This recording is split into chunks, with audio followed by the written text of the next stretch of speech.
Hold up, I am on my way, I'm in motion. Let's go to the ocean. Yeah, let's go outside. We can hang out on the beach without freezing. Yeah, isn't that amazing? Welcome to Crafty Beach. This is Julie. Today I put together 15 of my best beach DIYs using supplies from the Dollar Tree. Lots of fun ideas in this one, whether you do coastal for summer or year-round. This project is so cute, but it's also so funny. So I wanted to do a mermaid project. So I'm going to use one of these little mermaid tails from the Shore Living line at Dollar Tree, and a couple pieces of driftwood, a Dollar Tree sign, a couple of seashells from Dollar Tree, and some little wooden clothespins that I got at the Crafter Square at Dollar Tree. And we're going to make a mermaid clothesline. So I saw somebody make something kind of similar, but I thought I would do my own take on it and see if we can make this with supplies from the Dollar Tree. So this is it's a pretty nice square sign from the Dollar Tree. It's not real heavy duty, but I wanted a standing sign that could sit on a shelf. It does have this little bump out part on it though. That's the only bad thing I don't like about these signs from the Dollar Tree. And so I'm going to use a little heat and start getting that off. I don't really want to rip like the sign that's behind it because I want to be able to recover that. I want to use some of that removable wallpaper there that you see in that beautiful tropical print. That's my favorite one of the removable wallpapers from Dollar Tree. Now, as you can see, this was like glued on for real. So I'm going to get it wet.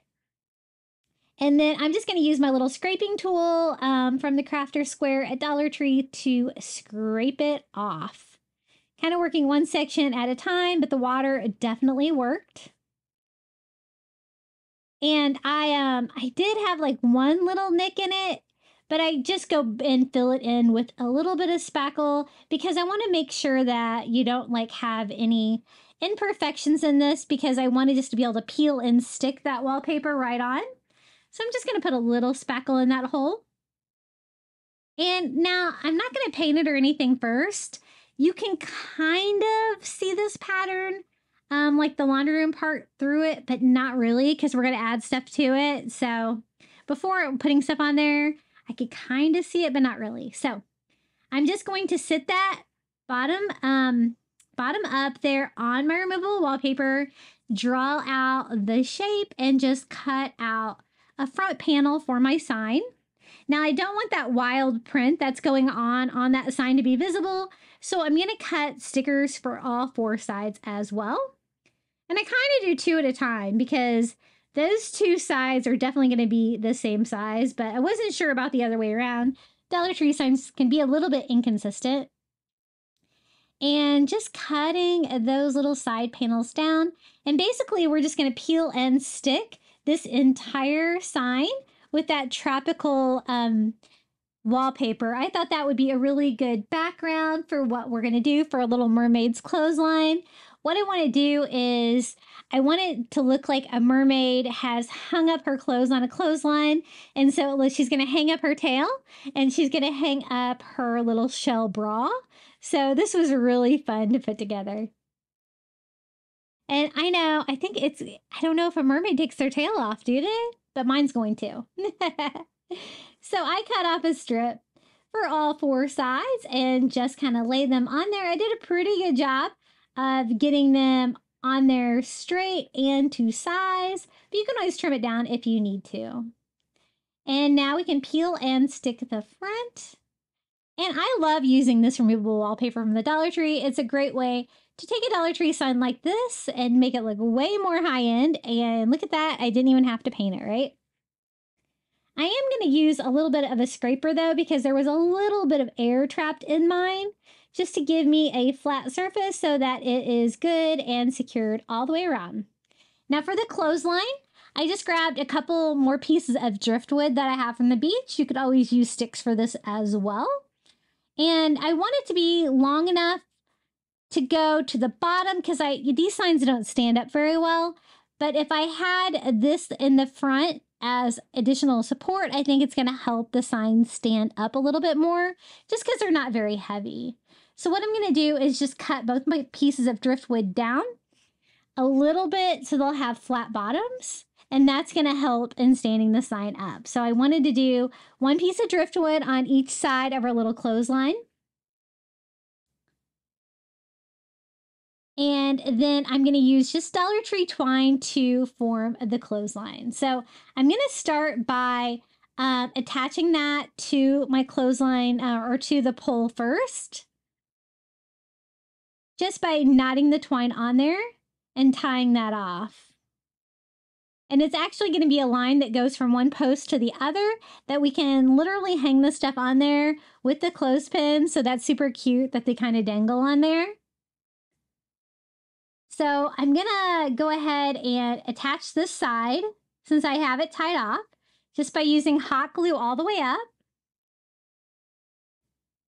And this project, every now and then I make a project that really makes me smile, and this is definitely one of those.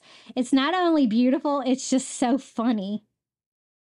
So I'm going to pull my twine around, and I was trying to decide if I wanted to do the front or the back. I decided to go around the front to kind of make it stick out a little bit more, kind of like before when we were doing those pilings for the shorebirds. And I want to tie it where it'll be taut right across. So then I double tie that, cut off the excess twine. And now it's just a matter of attaching the driftwood to the other side to make the other side of our clothesline. So I'm just going to attach that with hot glue too. And now we can start working on our mermaid outfit.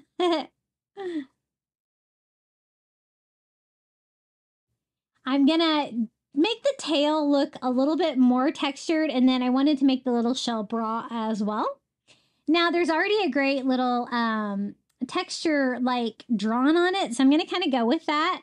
I do fill in the hole with a little spackle, and then I'm using my Surebonder, like my fine tipped hot glue gun from Walmart, to just draw the little mermaid scales on there with hot glue. My Ryobi one is it releases way too much glue to do a fine detail like this. But basically that's going to set up and give it the texture of a mermaid tail. So I just go over all the existing lines on there and just fill that up with hot glue. Now for this tail fin part, I'm going to do the same thing. I'm just going to do hot glue and make it wide too, like the little stripes here are here on the tail. And just cover that whole section with hot glue. And to make it wider, I just had to kind of go in there and do another row right next to it. And then you're going to want to use your hot glue, your heat gun or blow dryer to get rid of any of the little strings, because once you paint it, you'll be able to see it. But look at that really cool texture that's on our little mermaid tail. Now, I picked out two little white shells that were about the same size to make a cute little shell bra for our mermaid. And then I'm just going to use clothespins. I think I'm only going to need like 2 clothespins to hang these up. They do have smaller clothespins than this at the Dollar Tree that you can get on the little photo holder that's kind of like macrame, if you know what I mean. But they're colorful, and I kind of wanted mine to be more neutral. So I just take a piece of twine and hot glue that into both sides, kind of like where bikini straps would be for this mermaid. And then I take a second piece of twine and glue that along the bottom, like the straps of a bikini would be on the bottom.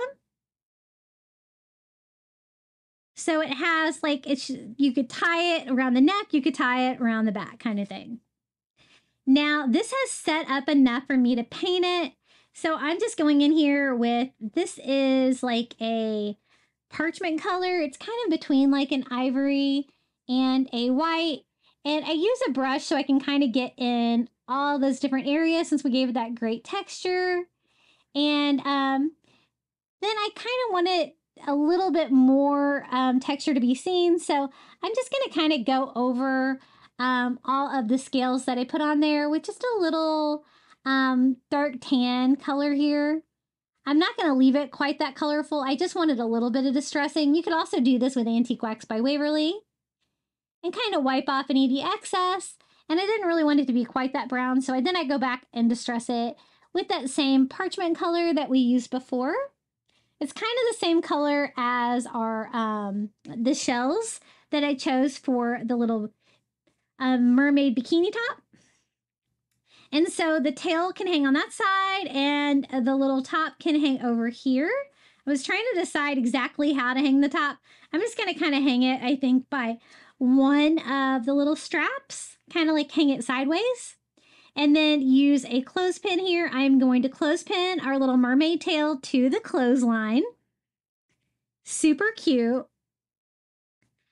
And then I do put a little hot glue underneath the clothespin to secure that in place because it's holding that whole mermaid tail up. I'm not going to attach the mermaid tail at all to the sign. And then I'm going to use a clothespin on this side and clothespin like the line to it. Kind of like that. And I hot glue that little clothespin down as well, but the rest of it's just going to kind of dangle down like this. That one piece of twine is a little long, so I do trim that one up a little bit so it doesn't like kind of overlap the side of the sign. And then I also kind of glue that down, but kind of like make it look like it's kind of free flowing just so it doesn't like really stick out from the project. And kind of have the other ones just kind of dangle down like that.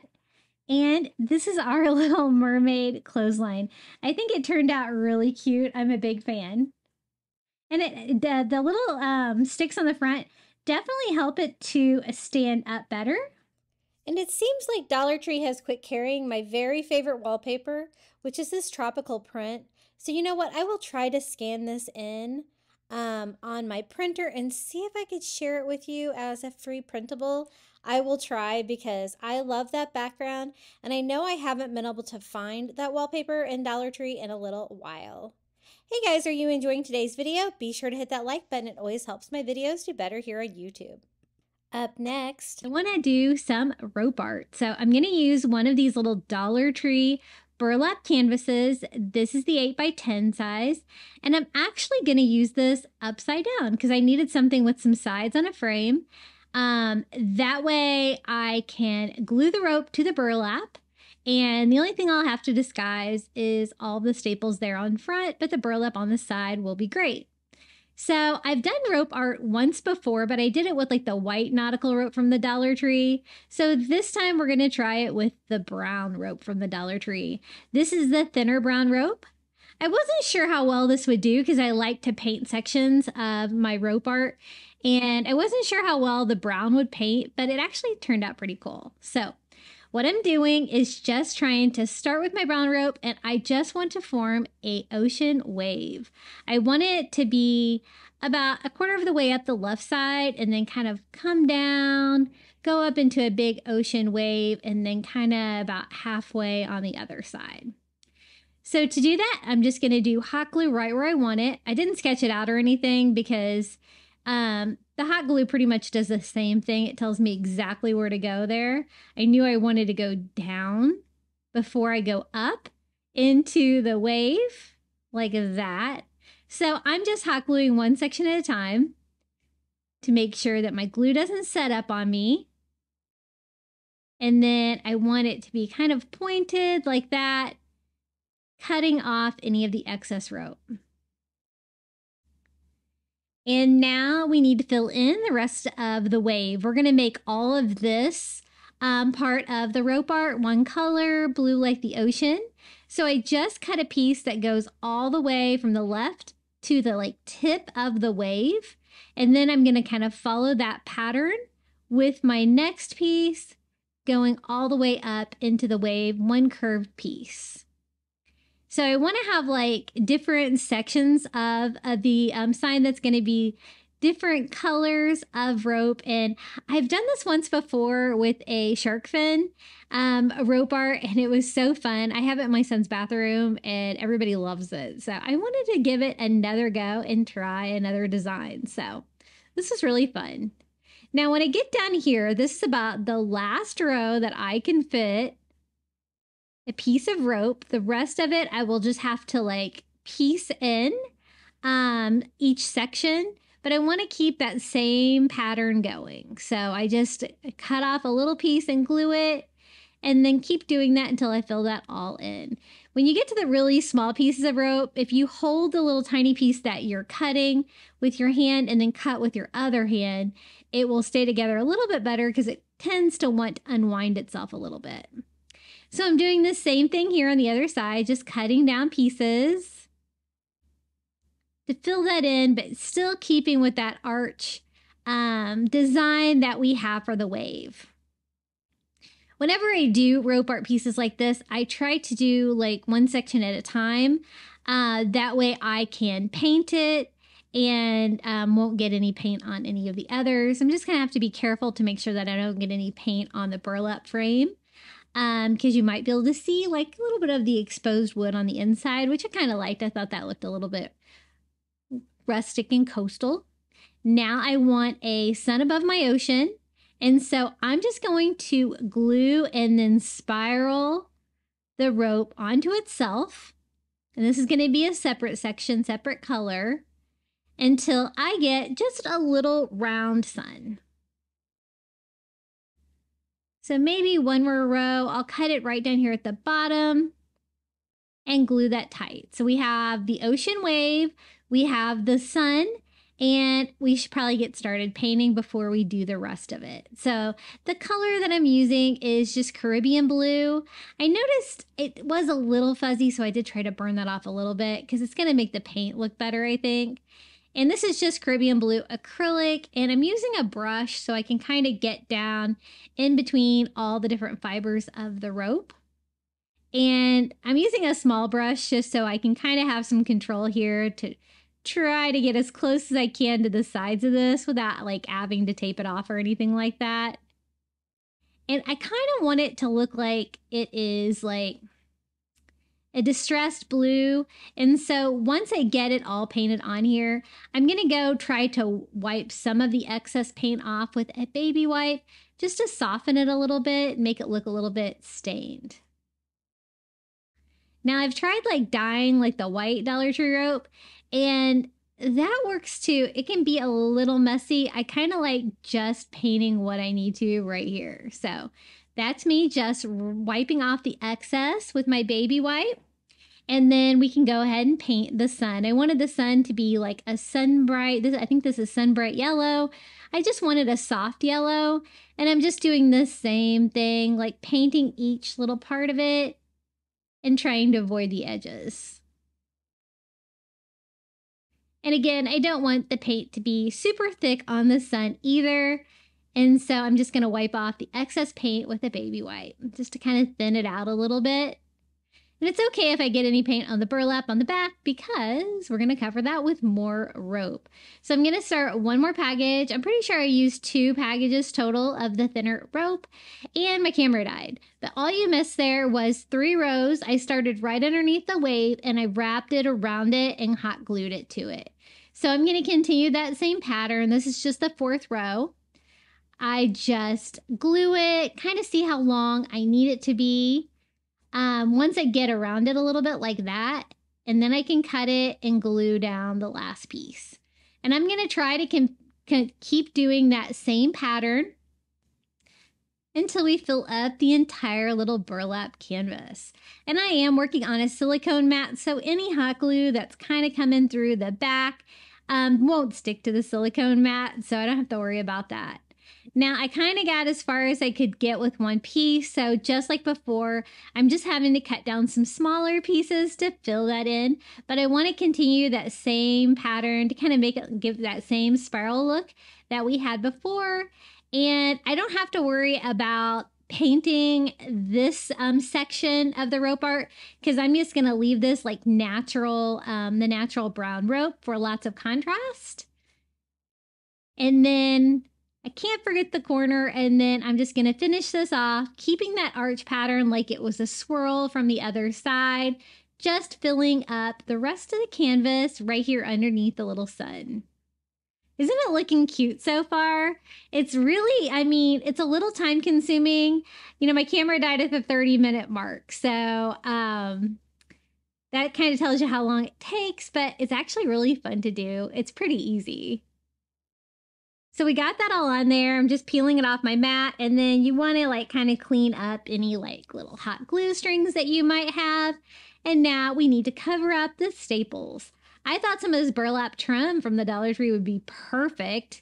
It's just about the right size. It's kind of decorative and it's going to completely mask these little staples over here on the side, just leaving the burlap on the edges, and that'll be perfect. So I just attached that with hot glue. Just working one section at a time. Can't really bend that around the corners too well. So I'm just going to cut a piece and then kind of just overlap the corners, kind of giving them a square corner. And I'm trying to like kind of put them on there the same kind of way, whichever way I think is going to cover the staples the best. And this turned out so cute. I'm not sure where I'm going to put this DIY. I'm going to have to think. I'm going to have to think about the colors on this. Our bedroom is coastal, but it's more of a neutral color. This might go well with it. I'll have to see. I have a lot of decorating space in there still. Yeah, maybe this one. This one might look really cute in my hallway too. But I am just putting my fourth and final side on there. This was such a fun little DIY to make. I think it's going to look the best hanging on a wall. So I'm going to flip mine over and attach a hanger to the back. But look how cute that is. I saw something similar online for sale with recycled rope, I think it was. And it gave me the idea to try that design on one of these Dollar Tree canvases with Dollar Tree rope. So for the hanger for the back, I just take a piece of twine and I just knotted both sides.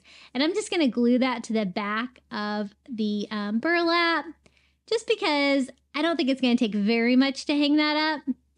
And I think that's going to be plenty strong. Just let that hot glue dry. I put a little bit on there. And this is how it turned out. Our little rope art beach wave. Looking, it makes me want to go to the beach. Everything makes me want to go to the beach. Isn't that cute? I've done several rope art projects here on my channel, and they are perfect for a coastal DIY like this. I really love the simplicity of just the waves splashing up and the bright sun in the sky. Really fun. And remember that you can paint on the rope really easily and kind of do your own kind of thing. But using different patterns of the rope like that for different parts of it works perfectly. Now for the next DIY, I wanted to see if I could make a boat shelf using one of these like surfboard or boat shaped dishes from the summer section at Dollar Tree. This one is my favorite, of course, because it has the sea turtles on it, but you could use any of the patterns. So whenever I work with plastic from the Dollar Tree and I want to make it look a little bit more high-end, the first thing I do is do a layer of the matte Mod Podge on there to take away that plastic sheen. Now, a lot of times I like to turn these into surfboards, but today I thought we could turn this into a boat shelf. You know, like a boat that's standing up vertically that has like, you know, shelves to put stuff on.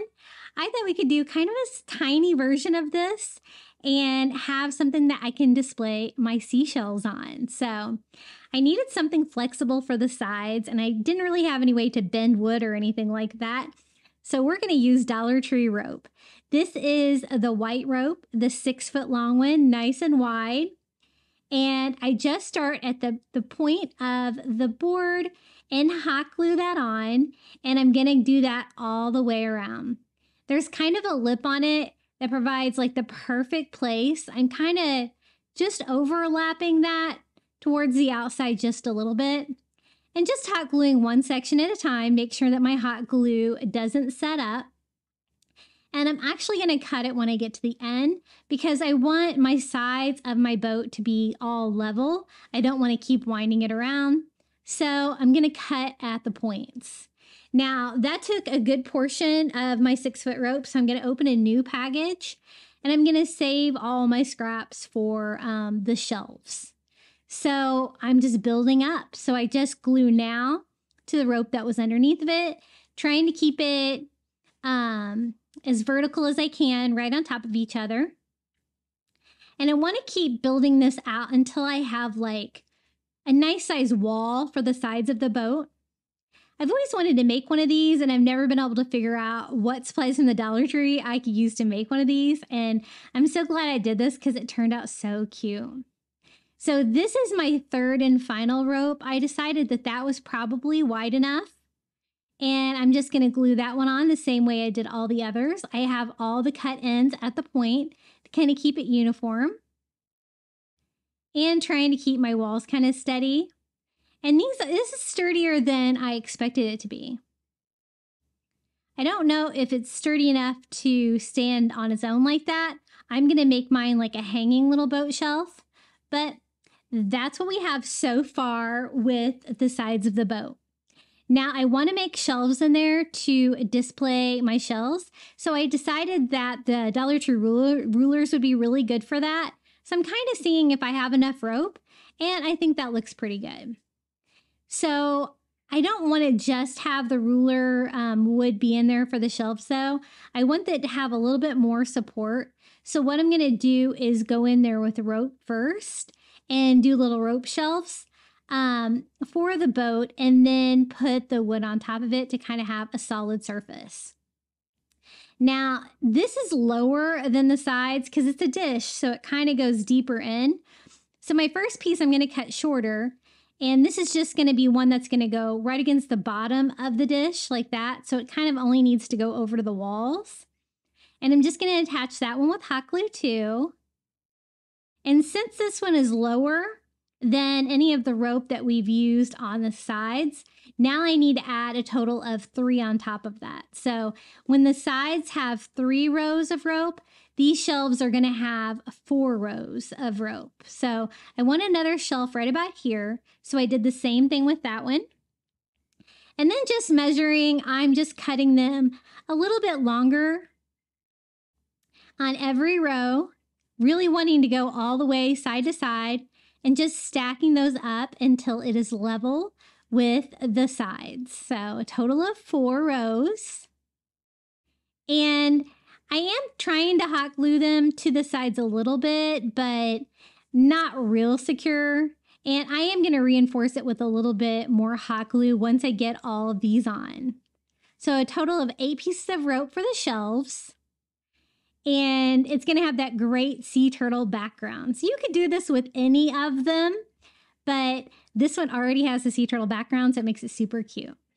So this is my ruler that I'm going to use for the shelf. So I'm going to kind of measure how big I need that to be. I'm going to run to my saw, cut that down, and it's going to make a cute little shelf that fits right inside there. I'm going to glue mine down with a little notch down. I just wanted a little surface where I could display seashells. I needed something light because, you know, this isn't super sturdy. It's not like a structure made out of wood or anything, but it's definitely sturdy enough to hold seashells. And so that's what it looks like when I glue that right on top. I'm leaving like the first and the top row kind of exposed. And then I'm going to take another one of those wood rulers. I'm glad it's back to school season. I've been able to pick these up pretty readily at my Dollar Trees, and I love crafting with these.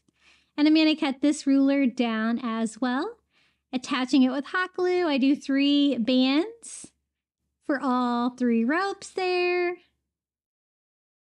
And just glue that right on top. I thought it would be nice to have a shelf like on the bottom too, another like solid surface. So once I get those 2 on, I actually do a third one for the very bottom. So I'm going to open up another package. I had enough left on my scraps for those, but they have this hole in the end and I didn't really want a hole in my shelf. So I'm going to cut another one down right about here.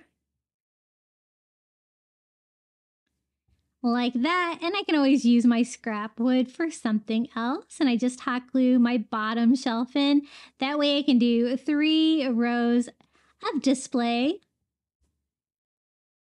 And that is the construction so far of our little boat. Isn't it cute? Now, I was a little worried about how strong my little shelves were going to be, So I decided to reinforce it with a little bit of hot glue from the underneath, gluing the sides to the shelves. And I think that helped to reinforce it just a little bit.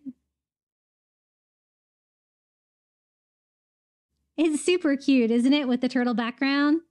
And I decided to make mine a hanging sign. I thought it would be sturdier if I hung it than if I were to attach it to a base. But I did think about displaying it like that. I just didn't think it was going to be super sturdy if I did that. So I'm just going to flip it over and just make a very simple hanger on the back of this little plastic dish using an extra piece of the ruler and just some Dollar Tree twine. I thought that would help to reinforce it a little bit. So I just cut off a little loop of twine. I'm first going to hot glue that to the back of my tray. And then I'm going to hot glue this on, notch down in between to help secure that on there. And that is the last step in this little sea turtle boat DIY. This was so fun to make. I wasn't sure if this was going to work, but it totally did. And it looks so cute displaying my shells. So this is how it's constructed. Definitely looks like a little boat, and it is full of little shells. So super cute. I really love the sea turtles. I was so excited to find those at my Dollar Tree this summer. And this is how it looks hanging up, displaying some of the shells that I have found. And I think it's so cute and sweet. What do you guys think about this DIY? We have our little sea turtle boat. I love it. I'm so glad I decided to make it. I was really afraid that it wasn't going to be sturdy enough, but it totally is. Okay, I wanted to do another quick, easy DIY. I have one of these little rope beaches that I picked up from the Shore Living line at Dollar Tree this year. It already has the rope on it, but if you have like just the wooden sign that says beach, you could really easily recreate this.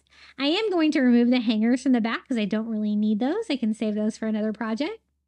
If you did just have the beach words, you could just add Dollar Tree rope to the front, just spelling out the letters in beach, and you're going to get kind of the same effect. I thought it was the perfect size for one of these little long Dollar Tree signs to make a fun little beach sign. So I'm just cleaning up my rope a little bit.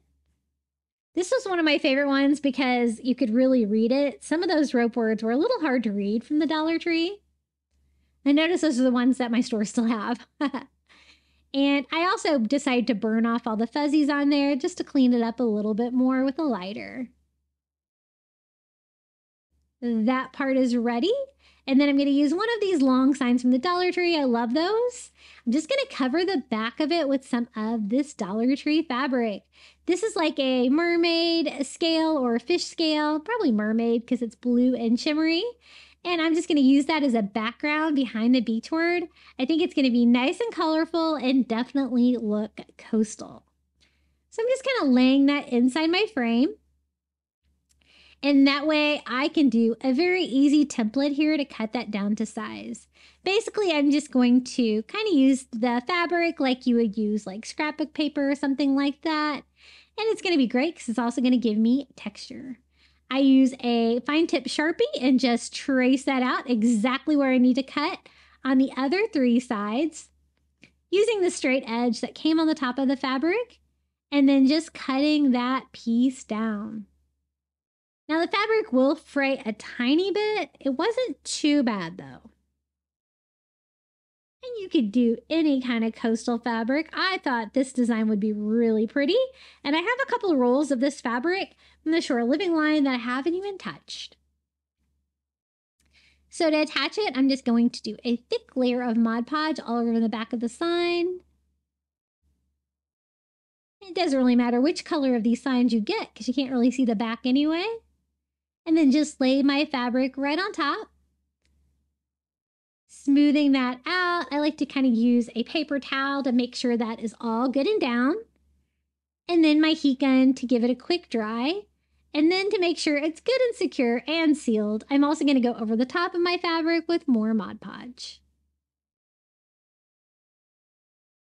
Kind of making sure that I got all of the fabric wet because I'm going to attach the beachward to the front of it. So I want it to be a nice, secure surface that I'm attaching it to. I don't want like the beachward to be pulling the fabric off. Now, that is how I'm going to attach beach. I was kind of trying to decide if I needed to kind of clean up the edges of the fabric where it comes with the frame. And then I decided, yeah, I probably do. I'm using just some of this thicker jute twine. This is the kind from Walmart, but you could also use the one from the Dollar Tree. The one from Walmart is just a little bit thicker. And I'm just hot gluing that, just sealing the seam between the fabric and the frame. That way you won't be able to see any fraying or imperfect cuts. And I just continue that same piece all around all four corners, just hot gluing that in. And sometimes that twine from Walmart, it's a little rough looking. You can kind of clean it up a little bit. I tried to trim it up and burn any of the fuzzies off that I could that I thought was going to bother me without trying to start a fire here on my fabric. And then we're going to attach the little rope beachward right to the front. And if you're super creative, you could always spell out the word beach, kind of using that rope as a template to glue that down to your sign. I'm also going to use one of these little sand dollars from the Dollar Tree that came on the little wood beads from the Shore Living line. Just add a little coastal touch maybe over in the corner. So once I have it all laid out, I decide to hot glue my beachward on. Trying to hot glue each letter down to make it nice and secure. And kind of center that on our little mermaid scales. And then I thought this little sand dollar would be the perfect touch down here in the corner. This was a really easy little beach DIY, and it's so colorful and fun. I think it would go great with any kind of beach decor. And I normally stop making beach DIY videos at the beginning of the summer, but I know so many of my viewers decorate coastal year-round, and so as long as you guys keep watching them, I will keep making beach DIY videos. I am not afraid. This is how it turned out. I think it's really cute. I did kind of push the fabric down into the little ridges there between the wood just to give it a little bit more texture when I was drying the glue there. Okay, next DIY, these little mermaid tail wreath forms. You know, they're actually not shore living, and I noticed that my stores are still carrying these and the shell ones, so maybe they're not shore living. I wanted to do a kind of like coastal touch on this. I wanted to see if I could make kind of an easier version of this.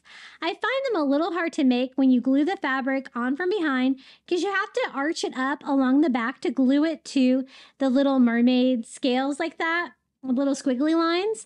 So I decided to take one of these like mint green placemats from the Dollar Tree and cover the back of the tail, but I'm actually going to leave it flat like that and kind of make it like a more 3D wreath form.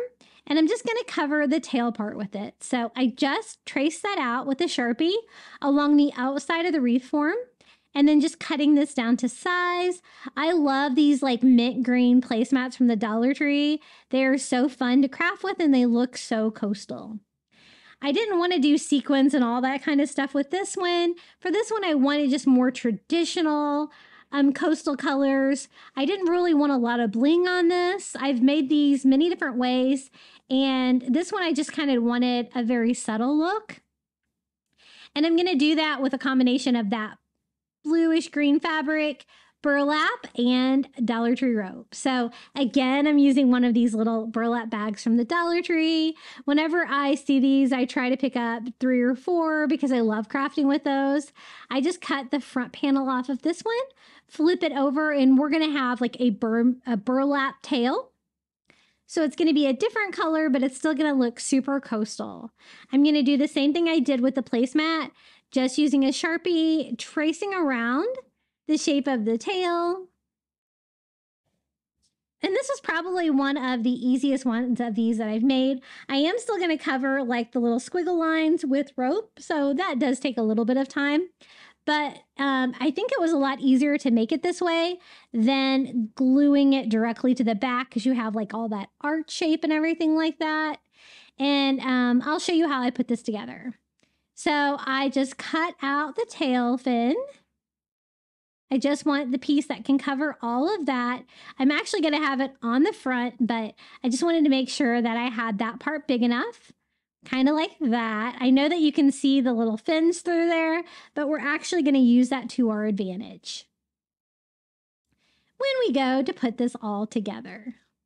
And since it does have that like arch shape, you could like have this with the tail fin down. And I've seen some people like kind of make it into a basket. That could be fun. I wanted mine to be open though.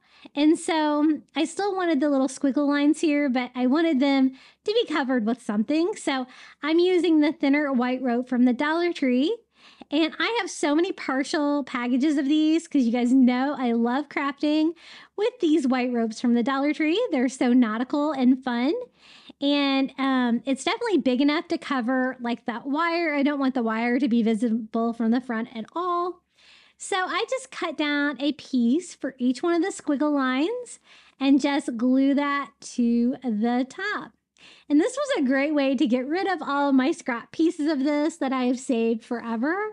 I think I have a whole bin just of scrap pieces. Very few whole packages. I'm not going all the way to the edges because I want there to be room there to do that part of the wire with rope as well. Now, I stopped here on the little squiggle lines. I probably should have done the last straight line as well, because the reason I'm doing this now is because any of the hot glue that drips down, I don't want that to drip on the fabric that we're going to put behind it, which is this little placemat. I love the texture on that. It really kind of matches the texture on the burlap. You can see the weave in there. And so I'm just going to glue this on to the back now of the wire wreath form. I just start here with the tip part. It was kind of hard to line it up because I did cut it down to size. You might want to glue yours and then cut yours later. I thought it would be easier to cut mine first. I'm not really sure. I did get it to work, but the way I got it to work was to flip it over and kind of do it this way where I could kind of see what I was doing a little bit more. So I'm still going to work one section at a time because I don't want my hot glue to set up on me, and just flatten that out, kind of stretching it across the back. I want that to be like lay flat against the wall, not against the mermaid tail. And then just working my way up. I cut it like almost directly to size because I didn't want that fabric to be visible on the sides. And so it just fits, but it fits. So we're going to glue that all down. And it gives you a kind of a cool effect with like the white rope, squiggle lines, like kind of sticking out towards you with that kind of material up on the back. Now for the burlap part, I'm going over the top of this one. Because I thought this way would be a little bit easier, and then I can do the fins with something else. I don't want to do thick rope on those like I did on the other part. I thought that'd be too big. So I just do a bead of hot glue all over. I decided to only do one half at a time to make sure I could get it on there before my hot glue set up. And then once I get that dried and connected, I can go in with the hot glue and glue the other side on. Now, I know you can see these little lines on there, and I do plan to cover that up. Instead of using Dollar Tree rope, I'm going to use some of the Dollar Tree macrame cord for that. I think that's going to be the perfect width for that. And I'm just making sure that I have this all secure. It was a little tight over on this side. But I am going to line the outside of the mermaid tail with that same white rope that we used before to finish that all up. And this is the macrame cord. I've been using the heck out of this. Today, I even found more colors. You guys know that I've been crafting with the blue, and I picked up pink and purple. Today, I picked up gray, black, more of the white. I love this stuff for crafting. And so I do a bead of hot glue just where like the wire is. Probably should have used my fine tip hot glue gun because it shoots out a little bit skinnier row. But I basically just cut a little macrame cord down for each one. And you can see it through the burlap, so you kind of know exactly where to put it. And I think this width works better for this section.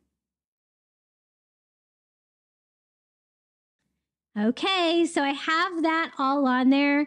Now it's just a matter of outlining it, but I thought before I do that, I probably should take care of a hanger. And so I'm just gonna put a little piece of this twine from the Dollar Tree.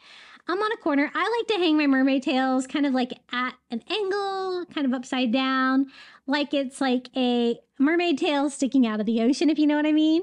And I just tie a little knot on that to make a very simple little hanger, because I won't be able to do that after I frame it out. So I decided to open up a fresh package of this thin white rope from the Dollar Tree. And I'm going to start here on the bottom corner.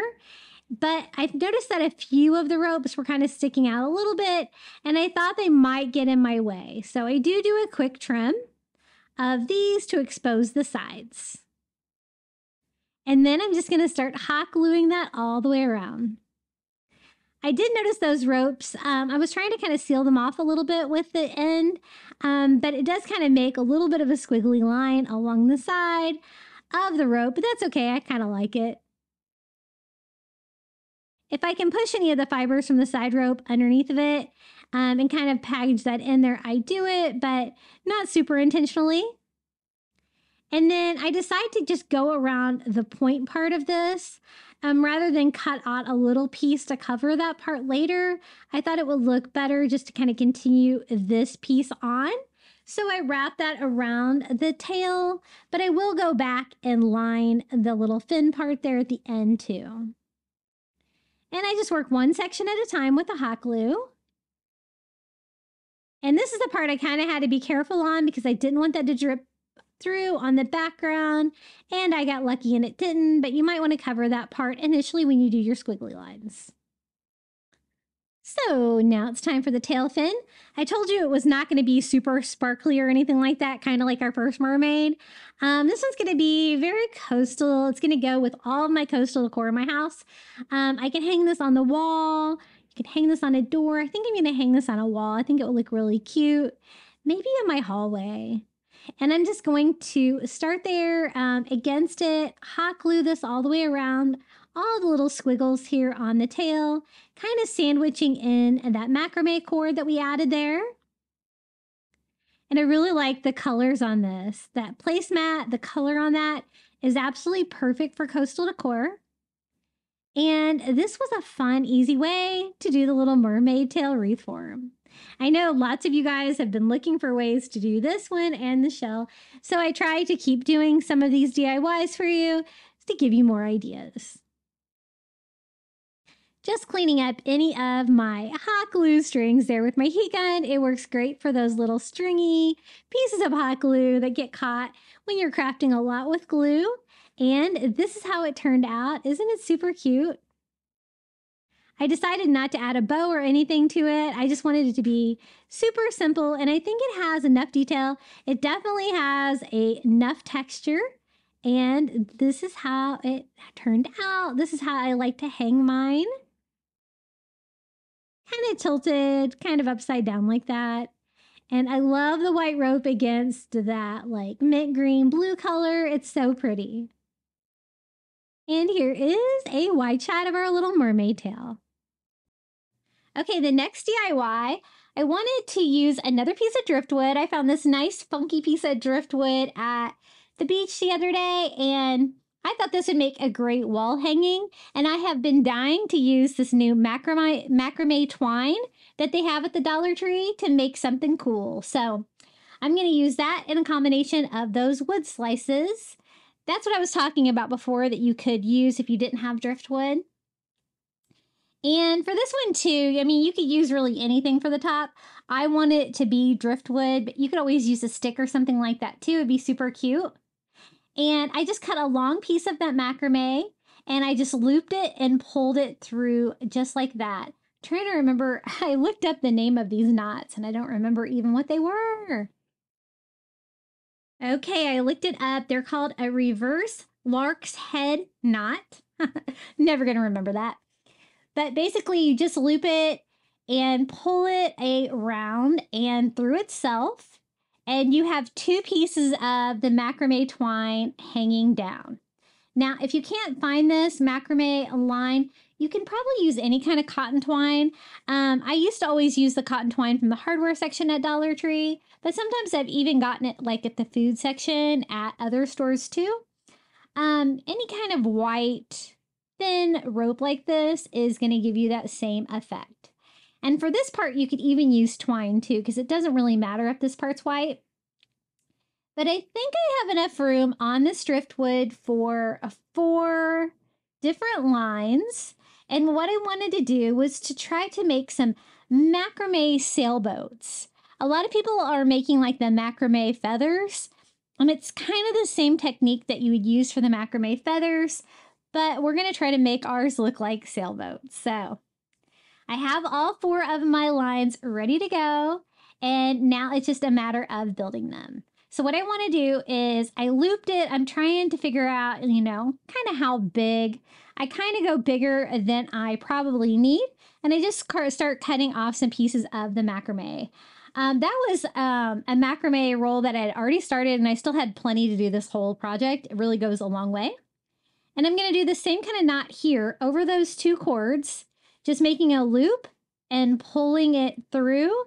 And I have 2 of the lines here on the left now. And I'm down maybe 2 or 3 inches. Now to do it the other way, the trick is to put your 2 lines on the side opposite that you want it and to pull that through. And that reverse lark's head knot, I'm guessing it's the same as that I used to attach it to the pole before. So nothing fancy here. Then I do the same thing on the left side. So I'm going to alternate all the way down, left, right, left, right. And once you get going, it's pretty fun. It does take a little while. I think it took me about an hour to put this project together, but it turned out so cute. Once you get it tied, you're going to want to kind of push it up the line as tight as you can. You want these to be together as much as you can.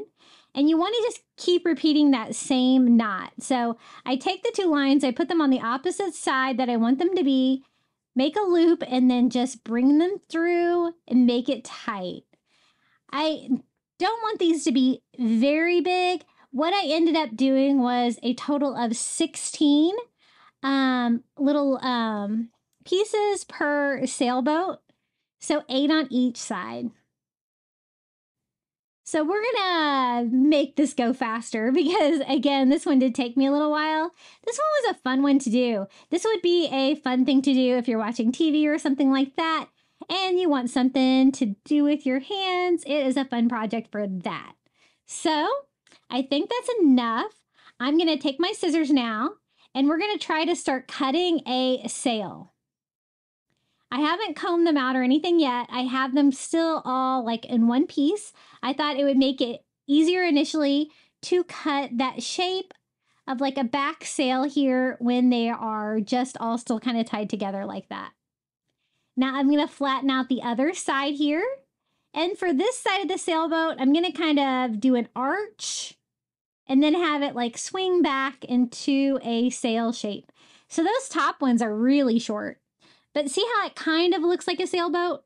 I'm going to shorten this one a little bit. And then for the boat itself, I wanted to use some of these little wood stems from the Dollar Tree to tie those onto the bottom to make that look like the boat part of the sailboat. Now, I wasn't super happy with the color that they were. So I'm just going to take a baby wipe with a little Antique Wax by Waverly, and we're just going to stain all these a little bit darker to kind of make them go with the driftwood a little bit more.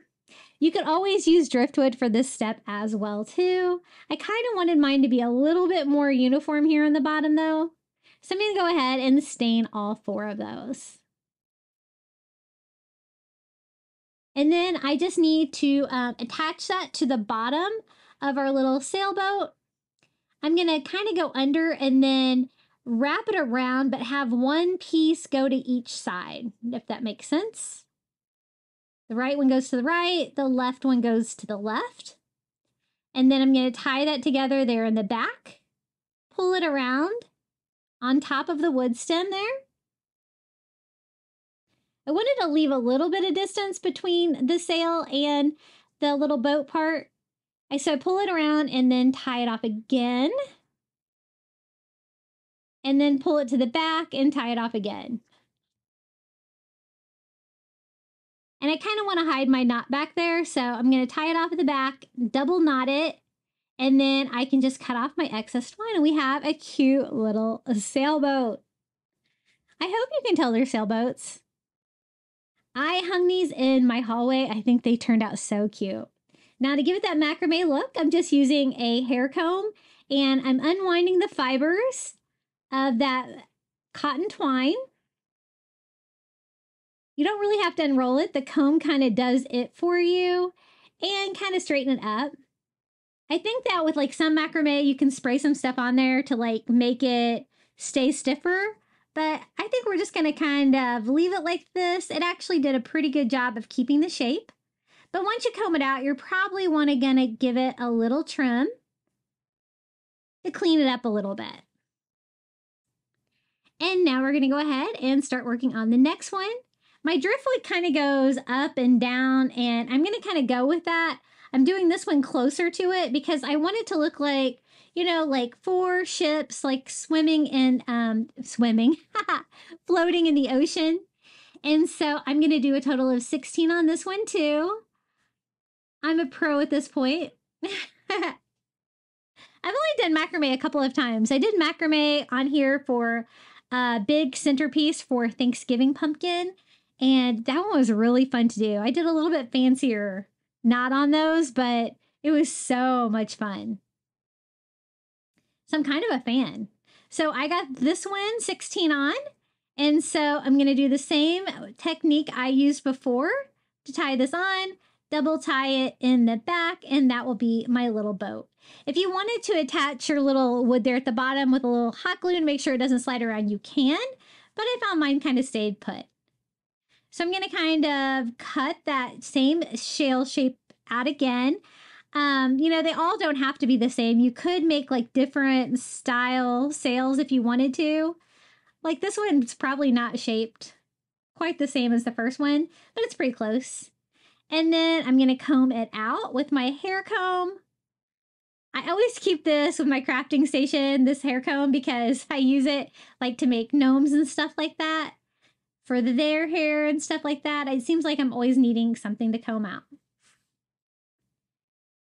So we're going to do the same thing here for sailboat number 3 and sailboat number 4. We're going to fly through these. And this made such a fun wall hanging. I put this in my hallway for like kind of my year-round decor. And I kind of have it hanging underneath my little school of fish that I made with the shore living fish. And it just looks so cute there. The colors are very neutral. We don't really have any colors besides like the ivory and the brown. And anytime I can craft with driftwood, I always love it. So got this one all strung together, and now I'm just going to cut out my sails, kind of keeping like the shorter sail on the left like I did on all the other ones, and then tying this off. And then tying it off on the back.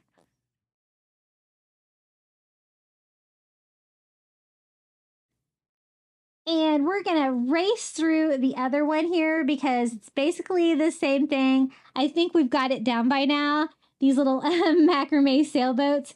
But I think this turned out so cute. They were so much fun to put together. And I'm actually a big fan of macrame. It's definitely a skill that I never had before, but I think it's really fun for DIYs. So we're going to really go fast here on this last one, tie that all off, and do all of the steps. I think I kind of like the ones with a little bit more of a curvy sail. But you can experiment with yours and do, you know, you could always use colored twine as well if you wanted some colored sailboats. I've been finding different colors of twine at Dollar Tree lately. Kind of like this, like with like bright colors though, like purples, pinks, blues, really pretty colors. So I'm going to use that same twine and just tie a knot off here on one side of my driftwood. And we're just going to make a simple hanger with the same material we used to make all of the little macrame sailboats. And that's all there is to it. Just knot it off on both sides, tight enough to keep it on there. And we have our little 4 sailboats made out of macrame. I tried to make sure that like kind of the bottom of mine were kind of flat when I hang them on the wall, to kind of give a little bit of separation between the sailboat and the little wood slice that I have at the bottom. But this is how they turned out. And I love them hanging on the driftwood. I think that looks really cute. What do you guys think about this DIY? I think it's really fun, very creative, and beautiful. Hey guys, have you joined my private Facebook group? I have it linked in the description next to this video. It's really growing over there, and I'd love to see what you have been crafting. You can see what other people have been making as well and find out when I post new content. I also have Facebook, Instagram, TikTok, and Pinterest. My handle on everything is Crafty Beach on YouTube. Okay, the next DIY, I wanted to see if I could do something unique with one of these little mermaid signs from the Dollar Tree from the Shore Living line. And, you know, I always pick a lot of those up. I try to do different ways to decorate them. So I thought of a new way to decorate this one today. Hopefully you still have some laying around as well.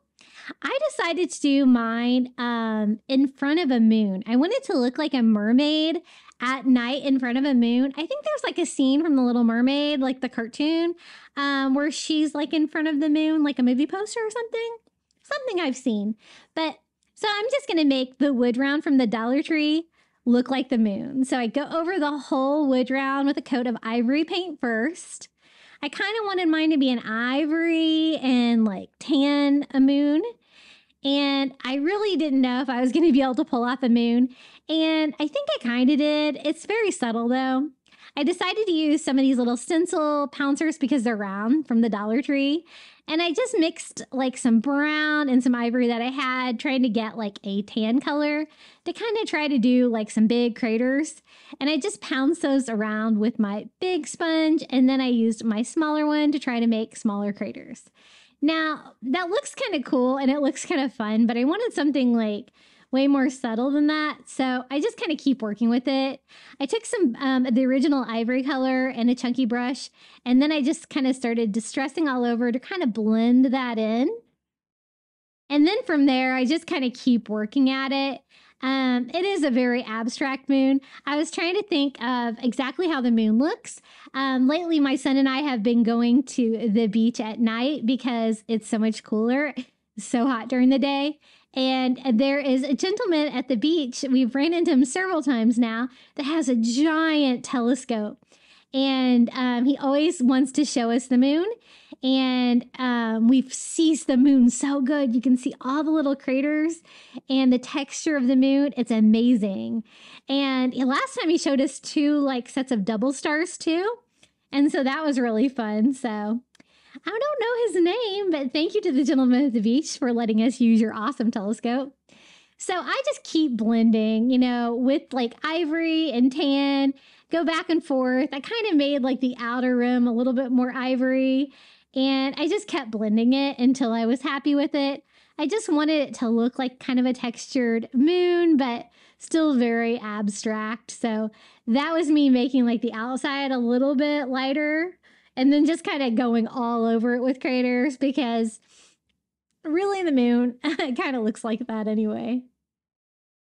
So I don't know if it was a success, but I asked my son if he thought it was the moon, and he thought it looked pretty good. So I'll take it. Now, this is the Little Mermaid that's kind of more upright than the one that's like swimming. There's 2 of these. And, you know, sometimes some of my stores still have some of these signs, not a lot of this one probably. I'm just going to remove the little starfish that she's holding because it's kind of in the way. Kind of broke that, unfortunately. Just using a scraper and some heat. Trying to get all of the glue off because I want to stain her. And if there's any hot glue on there, it's going to kind of interfere with that. Now I got this great blue sequin swatch from the Dollar Tree. And I think that's going to be a great mermaid tail. It's blue, it's bright, it looks like mermaid scales. My camera died there, but all I did was start to distress my little mermaid there with some antique wax by Waverly and just wiping off the excess with a baby wipe. I really only need to do her body, her face. I decided to do her hair too, just in case you could see any of that under, but I have plans for her tail, so I'm not going to stain it because I don't really need to, but you always could. Now, this is that great sequence. I love crafting with this. They have this in all different colors.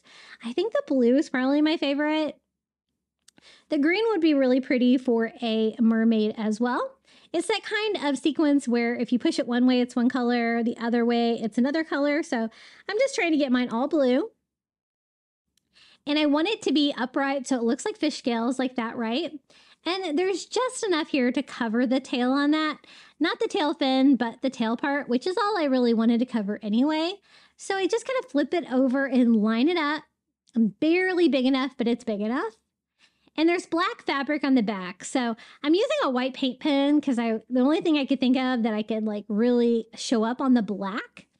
And I'm just going to trace that out on the back. And this is probably the best white paint pen I've ever had. And I think it's about empty. I'm going to have to get another one of these. I have these listed in my Amazon shop below. They are the Posca white paint pens and they're fabulous. So once I get that drawn on there, I am just going to cut that out exact to size. You're going to make a little bit of a mess when you're cutting through that sequins, but it'll be all right. I just cleaned up all my sequence mess with one of those little lint rollers from the Dollar Tree. Those are great to have handy when you're crafting.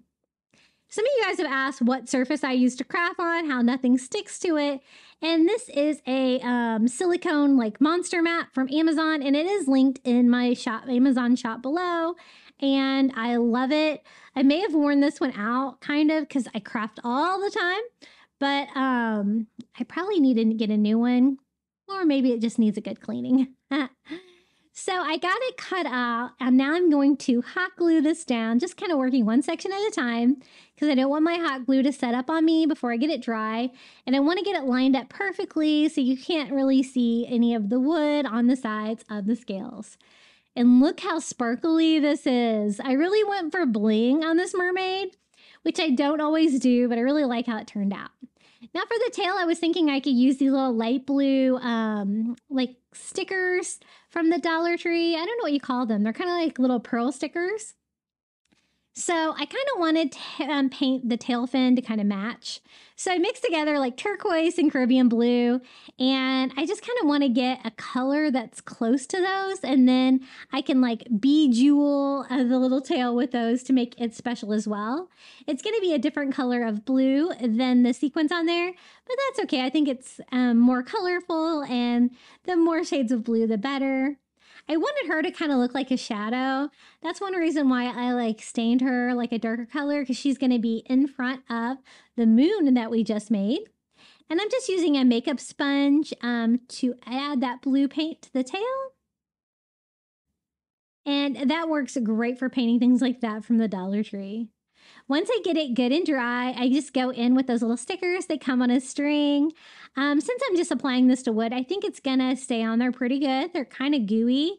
You could always reinforce yours with more glue, but on wood, I never really have a trouble with these sticking. So I just kind of continue that string all along the outside of my tail. And it's flexible too. Like, you can't do real sharp turns, but you can do like the bottom of the tail there. And then just start filling it in. I want it to look like little stripes with the little pearl stickers. And just kind of filling in. I think I have room for like 3 stripes on each side. And I just fill that all in. I am going to make that a little bit more colorful. Now for mermaid hair. I haven't tried this, so I thought this might be a fun thing to try. This glitter coral, these little, it's like a greenery at the Dollar Tree that they have every summer. And mine has it right now for like the 4th of July stuff, which all my stores still have 4th of July stuff. I don't know why they haven't marked any of that stuff down yet. Now, I just cut a piece off and hot glue that down. I want the white coral to look like her hair. So I have 2 of those glitter coral greenery picks, and I just keep doing that, cutting it, using like the end part here for the top of her hair. And I want to cover up everywhere where there's like hair on her head here. Now, you can cut off some of the little parts that like stick out and stuff like that, but that's how mine turned out. I got pretty good coverage. I did trim mine down. Sorry, my camera died there. My camera lasts like 30 minutes. On projects like this that are longer, I wish it would like beep or something and tell me, and it totally doesn't. I really got to be looking at it, and I'm usually concentrating on my craft. But that's how she looks. So I glued them all on there. That was 2 packages of the glitter coral, and then I gave it a quick trim, but I left her hair still relatively long. Now, this is our little moon. I thought about putting it on a bigger sign, which would be really cute because you could do like ocean waves in the dark. You could do like a starry sky. And I don't know, maybe someday I'll do that. But for today, I'm just going to do it on a moon. So I add the twine by pushing in from the back, tying onto the front, and then putting my little mermaid in front of the moon. I debated about putting a little rock painted, a shadow of a rock painted on the moon for her to be perched up against, but I kind of wanted it to be more abstract, so I decided just to leave my moon. And I'm just going to hot glue her down to the moon. She fits on here really kind of well. Her hair kind of flows off to the side, which is fine. I want it to look like mermaid hair, and I want it to look like that's her back. So I'm not going to do like a shell brawl or anything like that, but you totally could have it be like reverse because it's kind of a side profile. I thought it'd be fun for her to hold like a conch. And these little tiny shells, these are the ones that come in the little glass bottles from the Dollar Tree, kind of look like the shape of a conch. So I'm just going to hot glue that into her hand. And then I thought a little starfish for her hair would be perfect. I get these little tiny starfish on Amazon. They come in the ivory and this teal color of blue that you see here. And I do have these in my Amazon shop as well. And I love them for crafting. I'm just going to hot glue that into her hair, kind of like a little decoration or barrette in her hair. And then I decided to make the little pearl beads a little bit more colorful. They kind of coordinate with like the darker blue sequence. I don't want to color them all, but I'm just using like a blue Sharpie, and I'm doing every other one just to kind of make it kind of match with the tail a little bit and make it even more special. I was pleased to find out, even with the Sharpie on there, that they're still super shiny. And then I kind of wanted to give her a little belt to cover that black fabric that's kind of exposed there at the top of her sequin tail. And so I'm using this little burlap ribbon, like it's a trim from the Dollar Tree. And I just cut down a little waistband for her just to make that look, cute, add another little detail. I was trying to decide if I wanted to double it up or just leave it flat. I decided just to go ahead and glue it down flat. And then I decided it needed a little bit of color there too. So I do go in there with those same little pearl stickers that we used on the tail. And I can fit about 4 on her tail, but on the fabric, I decided to hot glue those down because I wasn't sure how well they would stick to that. And just kind of tie that all together a little bit, another little detail. And just like the tail, I decided to do every other one in like a more teal color. And isn't she fabulous? I love the sequence. I think it's so pretty. And I think, this would be really cute too if you wanted to make like a Halloween decoration and she's in front of the moon, little mermaid. She could be holding a pumpkin or a jack-o'-lantern.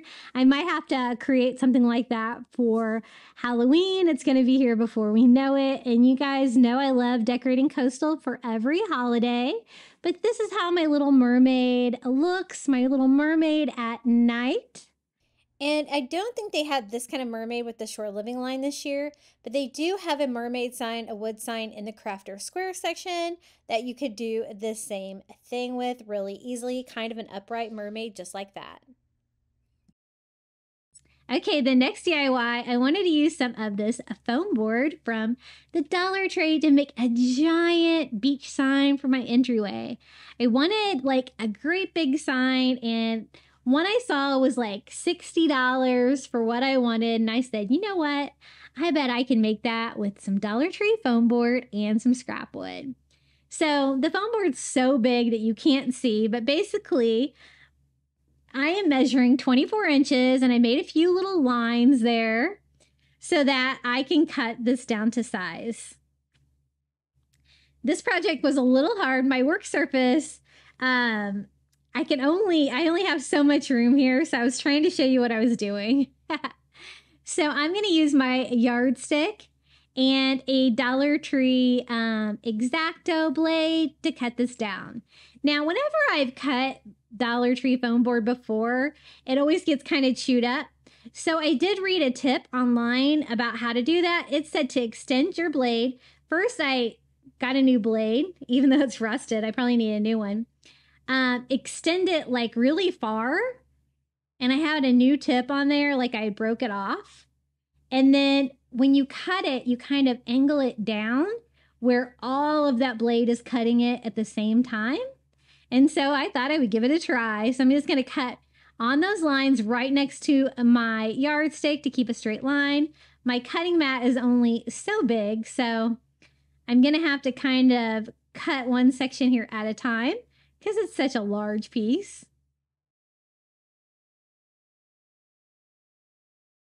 And then I am going to cut it the other way as well. I decided to do, I'm trying to remember here, 10 inches. So 10 inches by 24 inches is how big that I chose to make mine. I was kind of limited to 24 inches by my Cricut. It only goes up to 23.5 inches on one file. And I wanted to do like one file and be done. So I cut out that piece on top just to kind of get it out of my way. And then I'm using that same technique to cut the foam board. I was so impressed. That is definitely the way to cut this. It cut so smooth, so clean.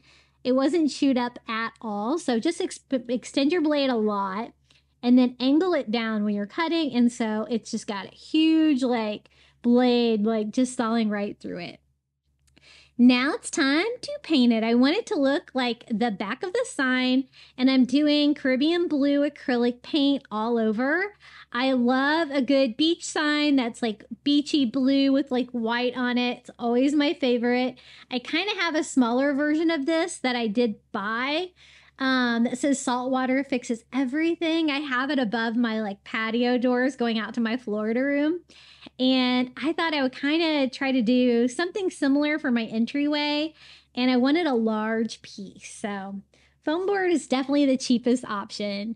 I do go over it with a couple of coats of that acrylic Caribbean blue color just to try to get pretty even coverage on here.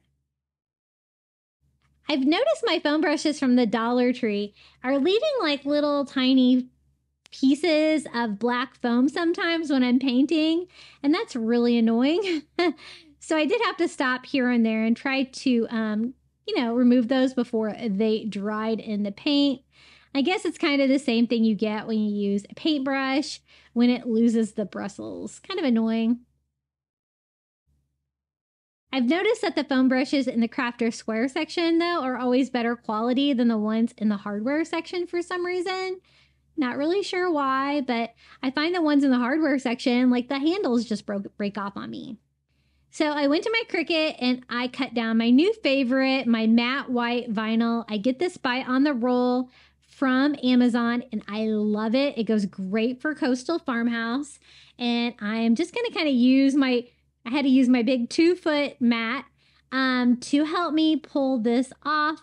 And I tried to take it off like all in one piece just to make it a little bit easier. I did find I took a couple of the eyes, a lot of the eye dots off, which is fine because that's so easy to put back together. But I also did the little comma here, so I'm going to try to put that back on. But this is the quote that I did for this sign. Live in the sunshine, swim the sea. Drink the Wild Air. And this is from Ralph Waldo Emerson. And I did check, I've seen this on signs, but I did check to see if he'd actually said this.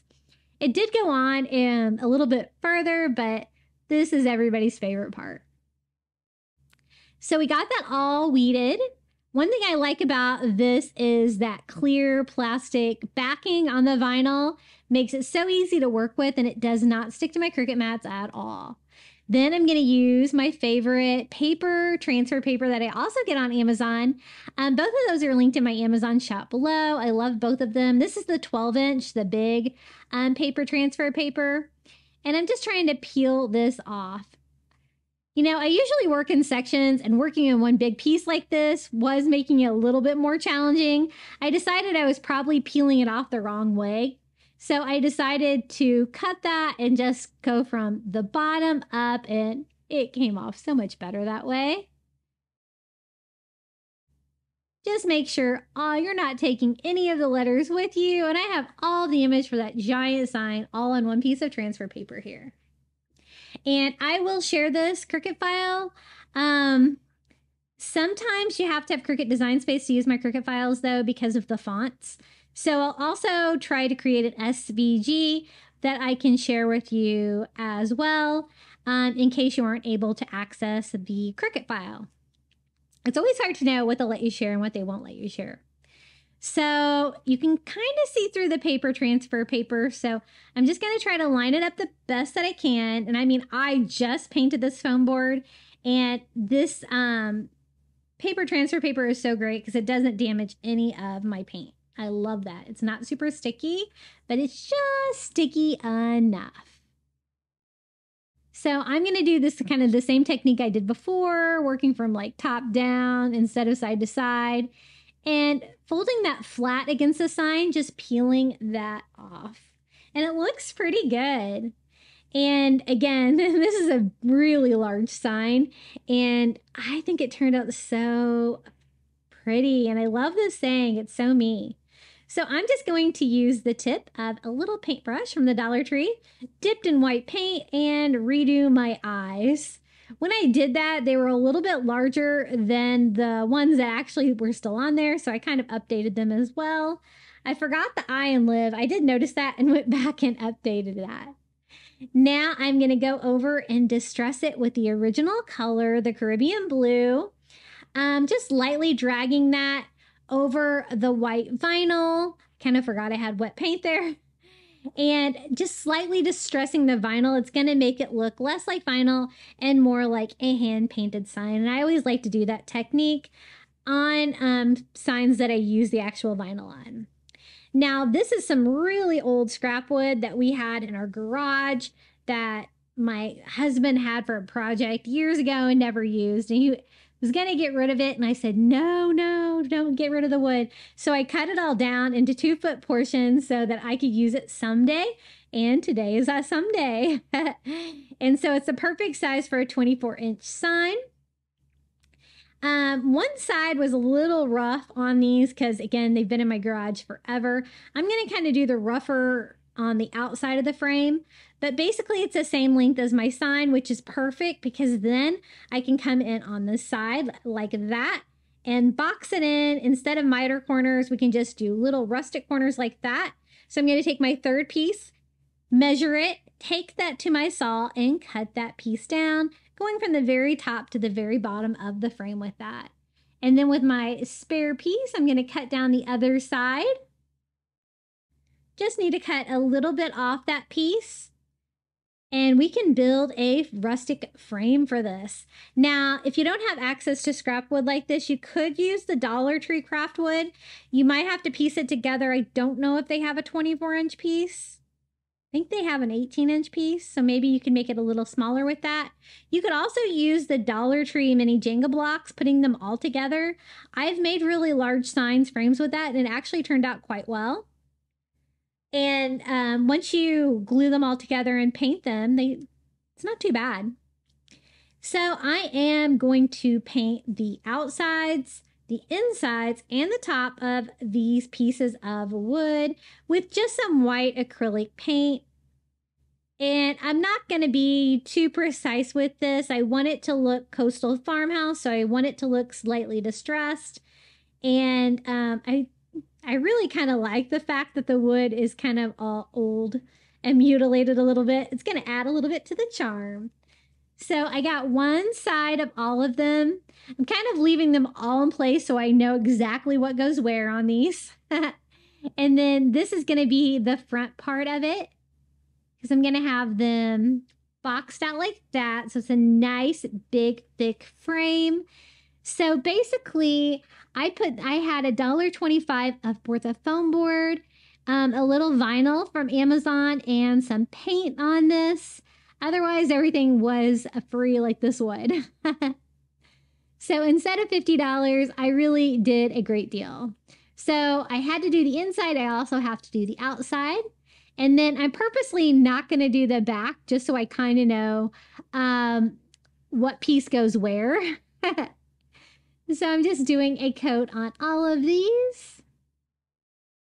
And basically, most of this project was just painting. Now, my foam board did want to, it wasn't super flat, the piece that I had. And I don't know if that's because I've had it in my garage or if it's because I painted it. But I will show you what I end up doing to attach it to the back of that, because I want it to be kind of flat. But I want my frame to be super sturdy. So I'm going to use a little hot glue just to tack it on at first, like that. I need it to go that way because my 2 feet panels were exactly the width of my sign. So I need the side panels to go from the top to the bottom. And then I'm just going to use finishing nails. I needed something long enough to go all the way through the one piece of wood into the next one. And I am going to hammer that in. I'm going to do one of the nails on each corner here. I'm showing you guys, but then I am going to go in and do a second one as well to make it even stronger. As you can see, the hot glue doesn't do much on this. You definitely have to use nails. I did notice that the wood was kind of hard, so putting the nails in here wasn't the easiest, but I got it to go in. So the same thing here on the other side, just from top to bottom with this, just using a little hot glue just to get me started. And then nailing these in. It was kind of hard. I was trying to do it at this angle to show you guys, but I decided to take it off onto my garage floor to do the other 4 nails. I'm going to do one more in each corner. And that was a little bit easier because I could kind of nail down using the concrete floor as the bottom. And I got it all framed out. So let me show you what I mean is that I just did like 2 nails here in each one kind of in the front, one kind of in the back. So now it's time to put this together. I did notice that, you know, my seams were not perfect. So I'm just going to fix that with a little spackle from the Dollar Tree to fill up any crevices or any little gaps in my frame. It's just going to make it look better in the long run. And I did a pretty good job of making this frame to size. I did notice I had a slight gap on one side of my picture, but I don't think it's very noticeable.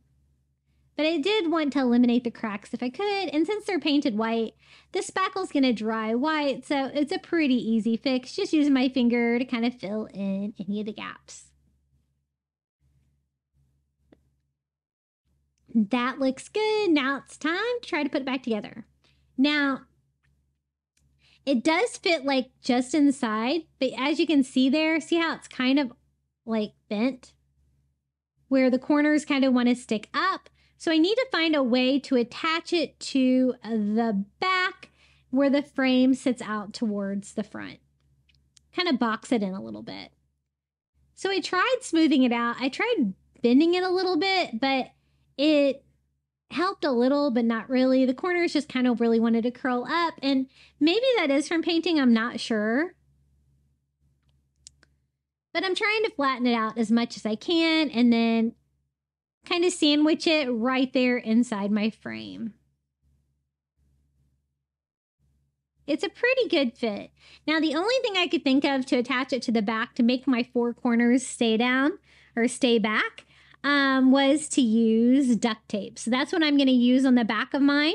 That way I can attach the wood to the foam board because I couldn't really do staples or I don't think or anything like that. So I have some white duct tape from the Dollar Tree and I am just going to just start tearing off pieces and working one corner at a time too, pushing it back from the inside until it's flat up against the back of the frame.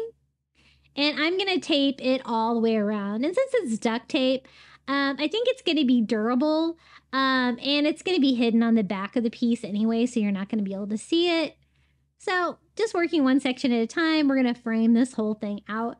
And the great thing about making a large foam board sign like this is that it's going to be very lightweight and easy to hang on my wall. And I'm just pushing down my corners, making sure they lay flat against that duct tape, and I think we pulled it off.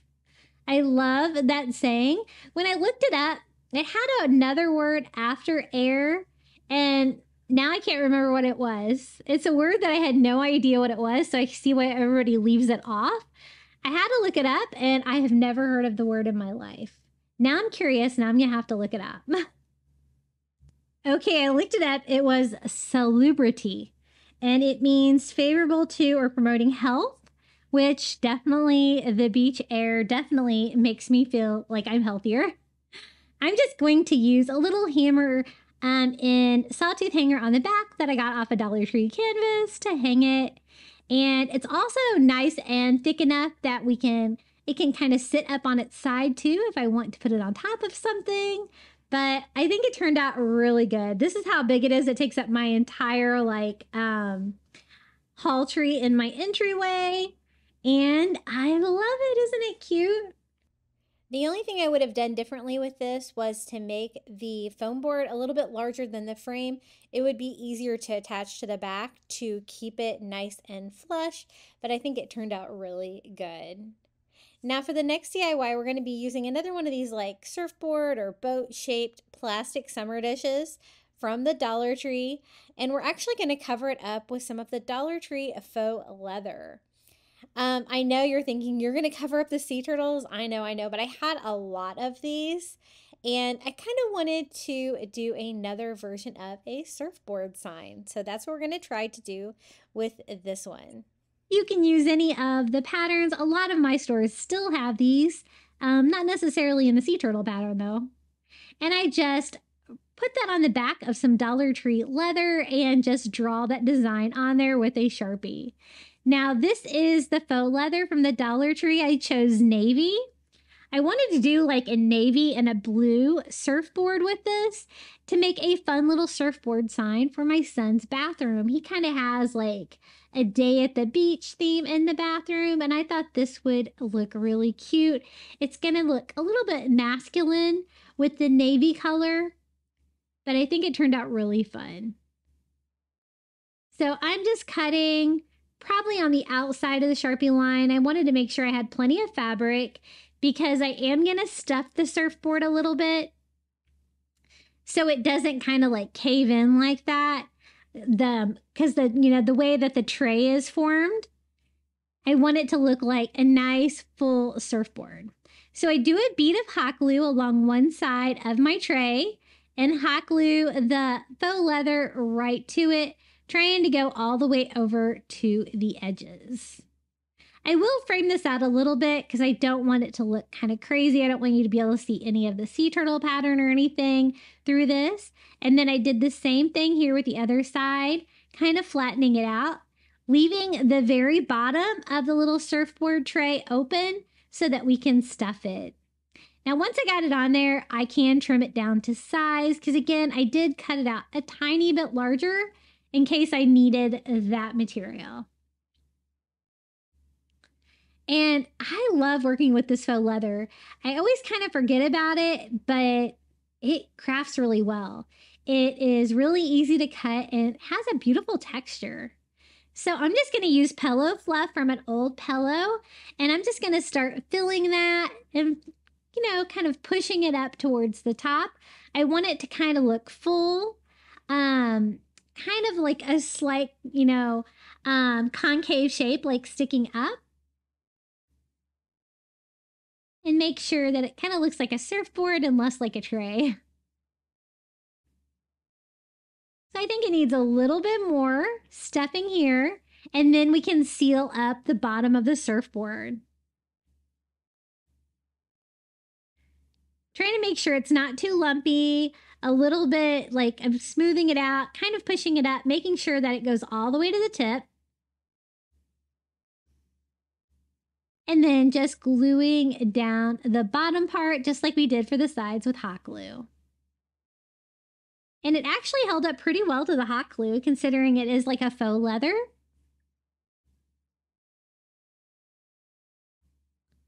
And I just want that to look as clean as possible, but I am going to frame that up anyway. And then I was trying to decide how I wanted to decorate this. I was thinking I kind of wanted just a simple stripe to go down the middle of it. And so I thought like Dollar Tree ribbon would be great for that. I have this light blue ribbon. This is from the Easter section at Dollar Tree. I always pick this up because it always works great for beach DIYs, and they have it every year. And it's a nice thick blue, so I thought we could just do a stripe all the way down the middle of the surfboard like that. And I was trying to decide how I could attach it. I can't really hot glue it because I think the hot glue would come through the ribbon, but I'm thinking I can like kind of put it on the back of it, and then I want to frame out the whole surfboard with some white Dollar Tree rope. So I cut the ribbon down a little bit larger. That way I can attach it to the back of the surfboard tray and just have it tight by tension on the front. That way I don't have to damage the ribbon with hot glue. And I didn't think that Mod Podge would work on the leather too well either. And I just kind of fold that over, hot gluing that to the back. Now you kind of have a tip up here at the top of the surfboard. And so I'm just going to have to do like one section at a time. Just pulling this section tight, kind of like a triangle. And then I'll have to fold and overlap the other section right on top. And that seemed to be a good fix. Now again, I wanted to frame out the surfboard with some Dollar Tree white rope. I'm going to use the thinner white rope from the Dollar Tree. And I want to go over like the top of it to kind of clean up the seam, kind of overlapping the sides a little bit. And then also a row of it kind of underneath of it to kind of fill up that space to make it look more like a flat surfboard that's going to sit against the wall and less like a plastic tray. So it's going to kind of disguise that part too. So I decided to start like right at the tip, like that. And again, I'm slightly overlapping the edges with that, just putting hot glue all the way towards the edge of the leather and gluing that on. And working like 1/4 of a section here at a time. It's also going to sandwich in that ribbon that we put on there, which is one reason why I attached that first. And then I'm just going to wrap that all the way around, framing it out. Now, when I get to the tip of it, I don't cut it off. I just keep continuing the same rope for the second row. Just going to make one less seam. And then I flipped it over and I'm just gluing that all the way around in a second layer. This is going to be directly on the side of the tray, kind of hiding it and disguising it. So this like row sticks out like way farther than the one that we did before. So it kind of gives like a double rope border around this. And I'm glad I decided to do both rows. I think it made it look a lot better. So I just cut that at the tip where we started with the first row. And there is our 2 rows of rope. I think that made it look so much more finished, cleaned up any of the crazy edges we had going on. And then I thought we could do a word on it with some Dollar Tree letters. And I thought surf would be perfect. So I decided just to leave them like natural wood. I thought that looked kind of coastal. You could always paint them white as well, or ivory. And then I'm just going to hot glue these directly to our ribbon. And this was such an easy DIY to make, and I think it turned out so cute. This would be really cute in coastal decor, coastal bathrooms, boys' bedrooms. It would be really cute just because it's kind of masculine with the color. They also have like that faux leather at the Dollar Tree in like ivory and in brown. I'm not sure if they have any other colors. If you've seen any other colors, let me know in the comments below because I need to get more of it. I really like it. Now I just took some twine, tied it into a knot, and glued the knot onto the back of the tray just to make a super simple hanger. Again, the surfboard is pretty lightweight since it's made out of plastic, fluff, and a little bit of leather. So it's not going to take much to hang this up against the wall. And I think it turned out really cute. What do you guys think about my little surfboard? And this is how it turned out. The first time I made a Dollar Tree surfboard was with sublimation. So I kind of wanted to do this one a little bit easier for anyone to do. But I think it turned out really great.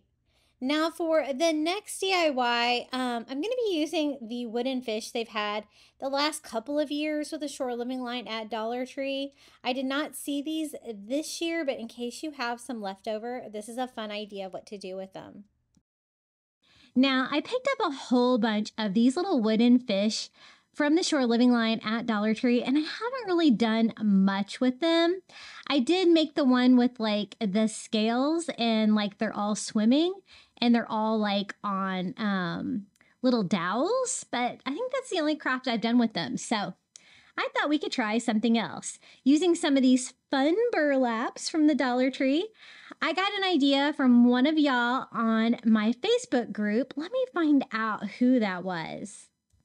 That was Debbie. I don't know if she wants me to say her last name, but thank you, Debbie, for this idea. Yours turned out really cute. I don't know if mine turned out as good as yours, but we'll see. Now, I'm going to start with the white burlap.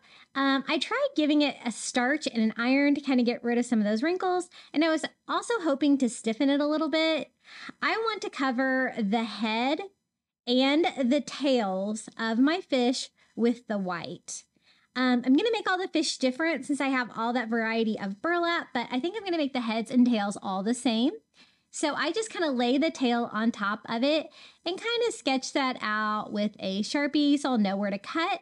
And then I'll fold that a couple times. That way I can cut out all three at once. Now, when you cut this burlap, you do get a lot of fraying, and I really had planned to Mod Podge this first and let it dry. A lot of you guys have told me that's a great way to keep it from fraying. I kind of do a little hack. It might have turned out perfect if I would have done it the other way, but I was kind of on a time crunch, so I didn't have time to do that, but you might want to do that for yours. But I got 3 little tails. Now I'm going to do 3 little heads. I like the rope on there that was already on there. It was just kind of in the way. That's just why I disconnected it from one side, but kind of left it still on there. So I'm going to do the same thing. I just drew out the head and I'm just going to cut out 3 copies of it. I was thinking these cuts were not going to be too intricate, so hopefully fraying will be at a minimum. And so that looks pretty good. So we have 3 little heads. As you can see, one was already trying to fray a little bit there, but I'll show you what I do to try to reduce that from happening. And I think those are good to go. So the other trick I've been told is just to use Mod Podge on their edges and let that dry. So I just take a tiny paintbrush from the Dollar Tree and I just paint Mod Podge all along all my edges. Just an extra step. Didn't really want to do it, but you know what? I also didn't want them fraying.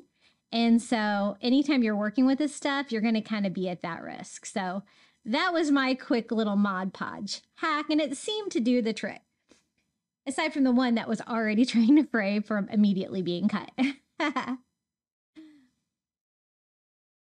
So now is time to start putting these together. I want to do 3 of the woodfish, and I want to put them all together to do like a large wall hanging for my wall. I thought that'd be really cute to have, like, instead of like a school, they're going to be kind of hanging fish. So I just do Mod Podge on the head of our fish, and then just simply glue on the white burlap. I love that white burlap. I guess it was specific for the shore living line. I don't know if they're going to have that all the time, but every time I see any of this burlap, I try to pick it up because you can't have enough burlap. I craft with it all of the time. I do go over the top of all of the burlap with more Mod Podge to make sure it is secure. And as long as you use a fairly thin coat, you don't have to worry about any of that showing in the end because it will dry clear. So I'm going to go ahead, do all of the heads and all of the tails, and then we can decorate the little fish bodies. The inspiration piece that I'm using from our Facebook group, if you haven't joined, you should. Everybody is so creative.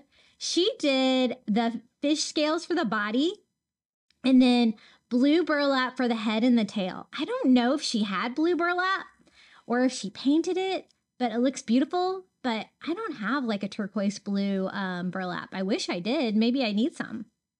Okay, so for the body, I had scrap pieces of all of these, so I didn't even have to open new rolls. I've had some of y'all call me out for not cutting this and using it, like using my scraps. I always use my scraps, y'all. I'm a crafter. So I kind of figured out where I would need to cut for the seam for the head and the tail. And then just carefully cut that out, hopefully about the same size as the body. And that looks pretty good. I like the fish scales. And look at this. I remember to put my fish scales the right way. I totally screwed that up on my mermaid tail.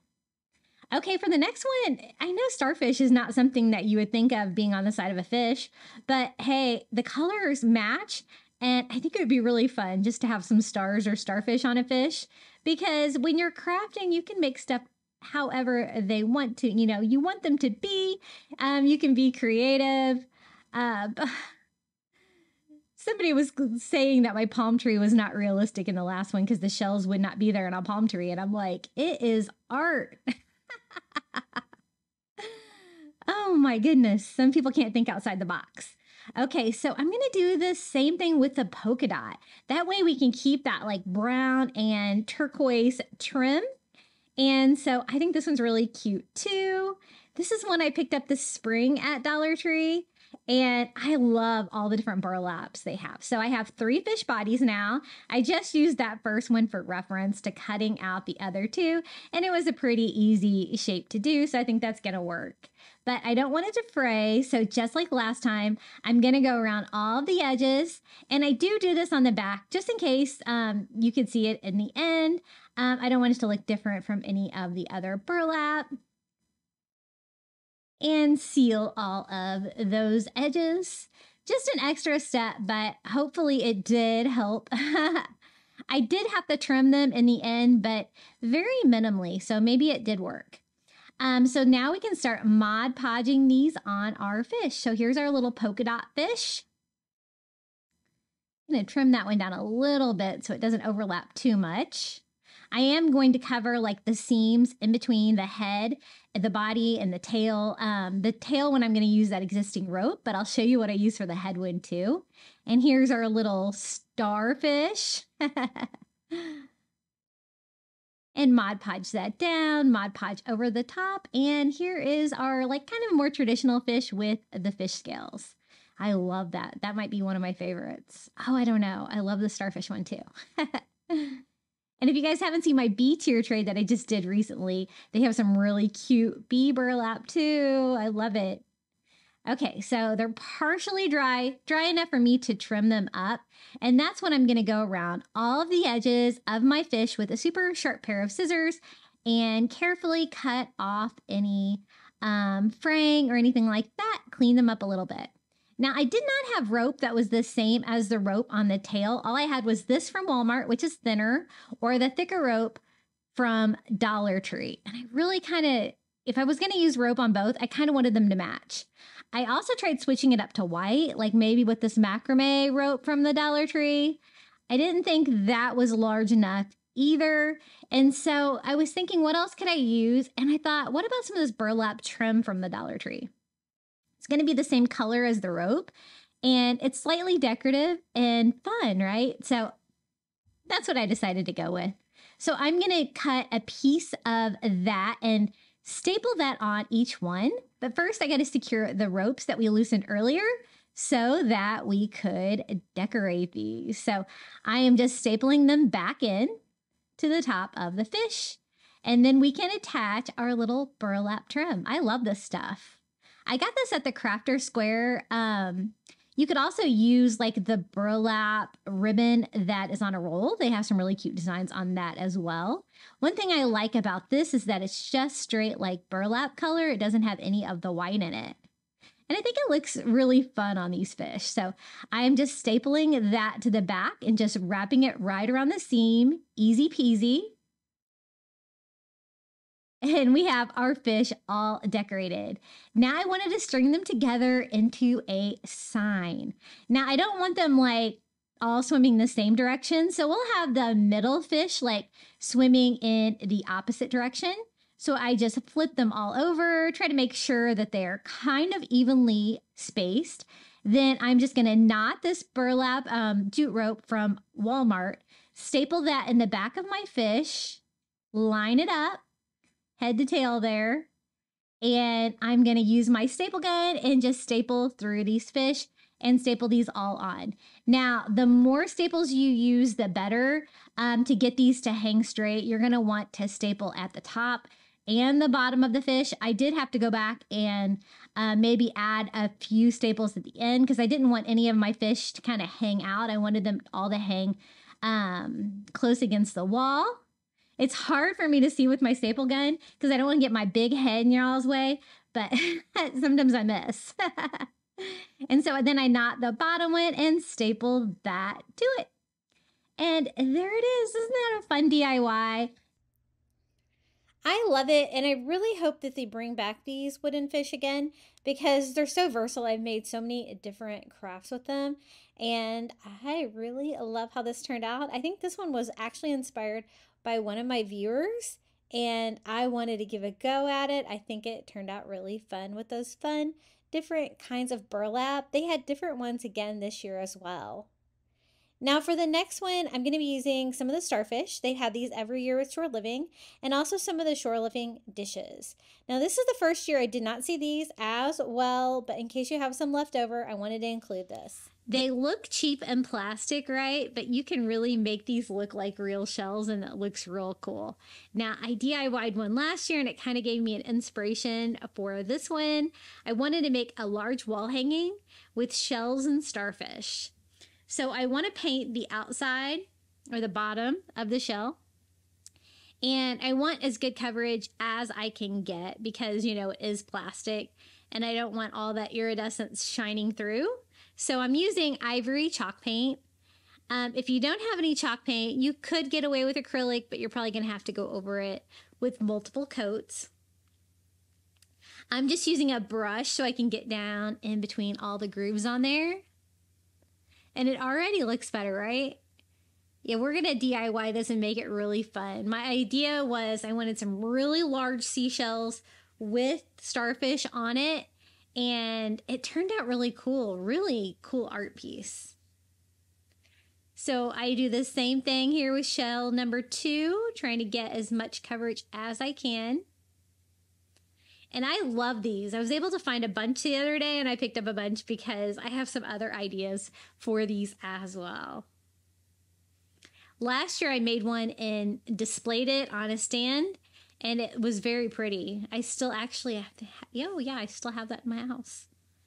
And then I'm going to take Antique Wax by Waverly and a chunky brush, and we are going to distress, bringing out all of that like great texture in the shell. So I'm kind of going with the actual pattern on there, and it actually like brings out a lot of cool shapes and textures on there.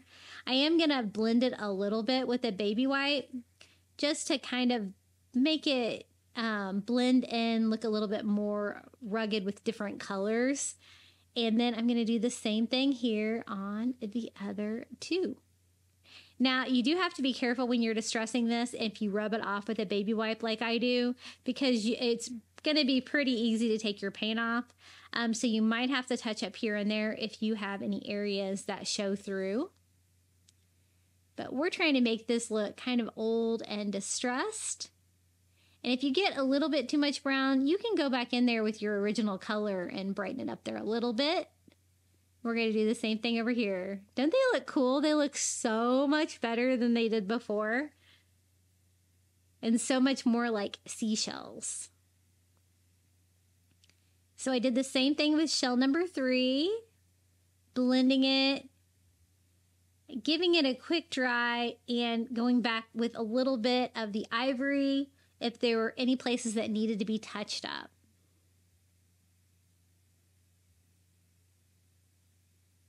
And I think we got pretty good coverage here on all of them. And I like that they're all a little bit different. Now, these are the starfish. I don't really necessarily need the hangers for this project, and they're really on there secure. I cut off that part, and then I was cutting off, you know, the twine on the side, which was kind of hard to get your scissors in there. But they were like stapled on like several times. I was kind of surprised about how sturdy these little starfish are.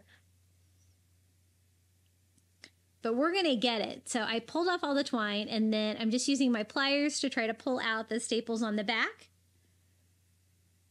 just so they don't get in my way. And there was like 2 staples on each one. So that makes me feel better about my last project, that it's definitely going to stay together, because this was really put together well. Now, I don't necessarily want these colors for this project. I kind of wanted like a lighter, beachier blue, so we are going to paint these. I'm going to mix a couple colors together, the Caribbean blue and white, to give me a very soft, beachy blue. And you can do whatever color is going to match your decor or makes you smile. And these were really easy to paint. Just using a foam brush and going over the top and the sides. And, you know, they're different colors to start with. But it was pretty easy to make them look pretty standard in color. That blue was not too dark.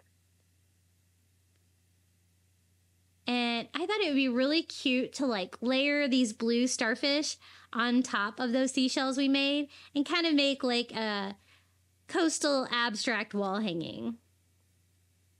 So once I get them dry, I want them to look a little coastal farmhouse. So I'm going to very lightly distress them with a little bit of ivory, just for fun. Just very lightly. Okay, I think it's time to put this together. Now, I need to find a way to attach my shells together. I don't want anything that's going to be visible. I want it to look like they're like, you know, like a floating project. And you can kind of fit the shells together with their like little scallops. I thought like 2 on one side and 1 on the other side would look cool, like an odd number like that. And so my idea is to try to attach them together with like some burlap ribbon. That way you won't be able to see it, but I think it'll hold up. So I'm just going to use some Dollar Tree burlap ribbon, and I'm just going to cut down like a thin piece because, again, I don't want you to be able to see it from the front. And this actually worked really well. I'm just going to hot glue it on the insides, shell to shell. Trying to keep that as tight as I can. And it is burlap, so if you do happen to see it like at the crack between the shells, it's not really going to matter. And then this one was a little trickier. I kind of could fit like the scallop in place on the left, but I kind of want it to slightly overlap the one on top. So I kind of put it in there like that. That's the only way I could really get it to fit. So we're going to cut down some more of that burlap. And we're going to glue these 2 shells together. As you can tell, most of the projects today are really easy, but I can't believe how cute they all turned out. So that seems pretty secure. Now I need to do the same thing for the top and the bottom shell on the right. I was going to try gluing them together, but I did not think that was really going to work. And this actually So far, so good. The shells are so light because they're made out of plastic. I think that's what makes this project work.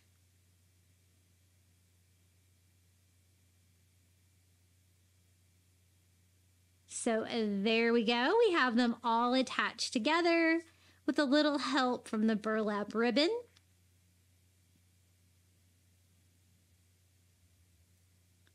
And just making sure that dries. Now I want to do a hanger, and again, this is a very lightweight project, so I think just twine, like hot glue to the back, is going to be fine. I want them to kind of hang like I had them though, so I'm going to have to just kind of put the twine on the back the way that I think it would work. I just tie like a knot on the end just to give me something more to hot glue down. And I want it to be kind of a hidden hanger. So I'm going to glue it there inside the shell where you really can't see it,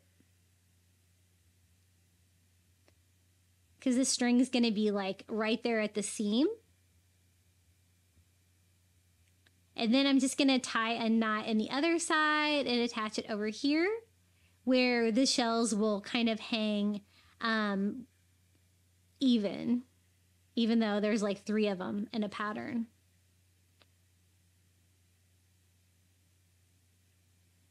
And again, this is so lightweight. I think that's totally going to hold up. You could always try gluing to the burlap too if you needed to. I do a little bit more hot glue on top just to make sure. And then we can start putting this project together. I'm going to flip it over.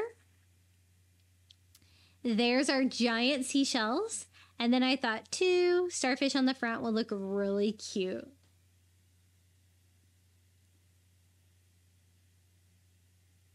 So just kind of moving them around, trying to find out where I want them and then where I would need to put glue to make them stick to the shells. And I'm just going to hot glue 2 rays on. That's also going to help keep the shells attached together there. And maybe a little glue over here too.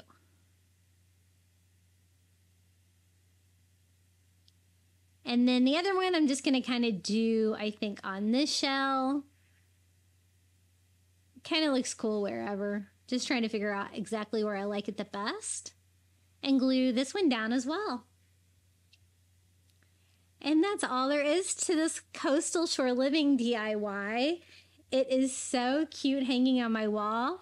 I have it at my entryway as soon as you walk in, and I really love it. It goes great with all of my coastal decor. So this is how it looks hanging on my wall. Isn't it pretty?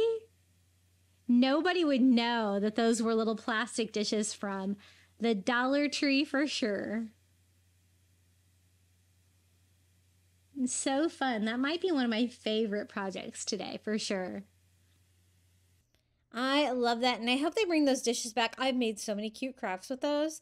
As you can see, it makes a great realistic shell.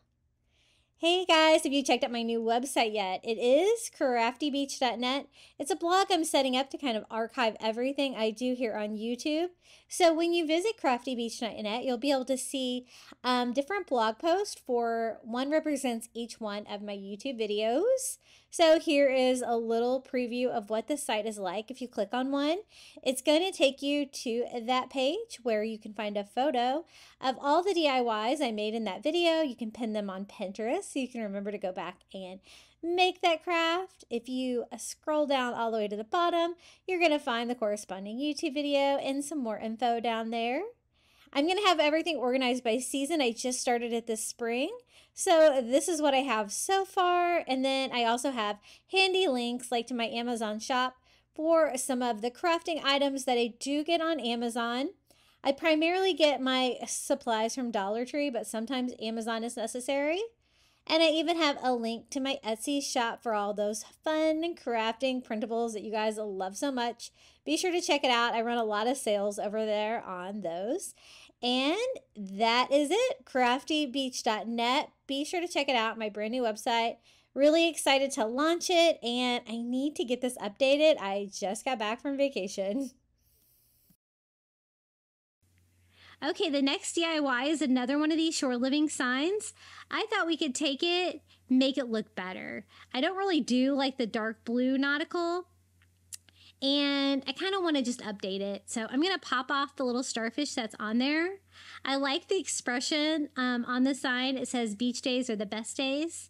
Now this is glued to paper, so you got to be really careful with this. That you rip it as little as possible, because I am going to cover that up with something else, but I want to make sure that you can't really see like the ripped paper as well. And it did do a little bit of damage there, but I think we can clean this up and make it work a little bit. I want to keep like the saying on there. I just want to update the colors and the starfish and such. I do peel the paper off the back of it and just try to glue it back on with some spray adhesive. I probably didn't need to do that, but I didn't really like that huge hole in it. And then I thought we could cover it up with something else. This is how it looks with the Dollar Tree Shore Living sand dollar. And I thought that would be a good thing because I have such a big area I have to cover. Instead of a starfish, we'll just use a sand dollar. Now, I like the words, but again, I didn't really like the colors. So I'm just going to use a paint pen and kind of make it my own style just by going over the letters they already had on there. This is like a turquoise paint pen. One of the Target ones, I think these are the Mondo Llama paint pens. And anything that's this like medium blue color, I am going to update it to this beautiful turquoise color. And I just kind of want to show you that you can take some of these Dollar Tree signs, even if you're not a big fan of them, and with some quick little touches, you can just update them and make them exactly how you like them. So I'm digging that. I like those colors. I do distress all over with ivory. And the reason I do that is to give it that coastal farmhouse distressed look, but also make it look more hand-painted and less like just like printed paper. And I do that over their beach and those letters are like a darker blue. And I'm going to go ahead and take off the hanger on the sign as well. And I want to kind of redo the frame since I don't really dig that color. So I mixed some ivory with some antique wax by Waverly. And then I'm just dragging a little makeup sponge over the top of that to quickly give me a little bit of a color change here. And I totally didn't mix enough, so I'm mixing more. And I kind of want it to look like a weathered driftwood frame and not that dark blue color. So I just go over that with a couple of coats until I cover up that darker color.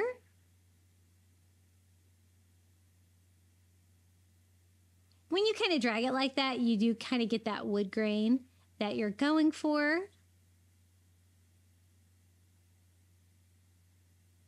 And since it was such a dark color, it did take several coats to get good coverage.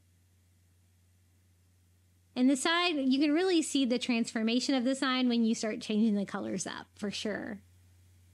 Then I'm just dragging Antique Wax by Waverly over it with a chunky brush, wiping that with a baby wipe to give that faux wood look. And I think that looks way better. Now, a little makeover on our sand dollar.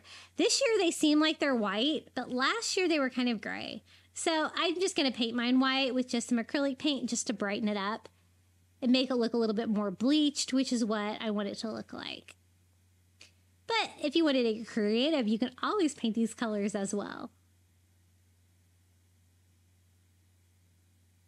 And I'm glad that they're not, like 2 years ago they were white, last year they were gray, this year they're white again. I do really want it to look authentic, and it did have a little circle of plastic here from the mold right in the middle of it. And so I do fill that in with a little bit of spackle to see if I can mask that a little bit and make it look a little bit more real. Sometimes I craft with real sand dollars that I get on Amazon, but you know, the ones from the Shore Living line at Dollar Tree are definitely cheaper and more accessible. So I'm just going to secure that to our sign with hot glue. It covers up all of my ripped paper damage back there. And it goes with the beach theme. Now for the hanger, it came with this like hanger that has the little pins on the back with the wood beads. So at first I tried just reattaching it. I think it looks good, but it hangs terribly. It doesn't hang flat against my wall. So I'm going to kind of string my own, tying it in the front. I always find that it hangs better. I wish they attached it like that. And then just stringing it back with beads and doing my own hanger, but this one's going to hang a little bit better. Now, if you wanted this to be a standing sign, it'd be really easy to convert with that. Just kind of attach some kind of a wood block or something to the back. Oh, that reminds me, I meant to go to Five Below today to see if they have the Jenga blocks. Has anybody been this year to look for the giant Jenga blocks from there? They are great for crafting.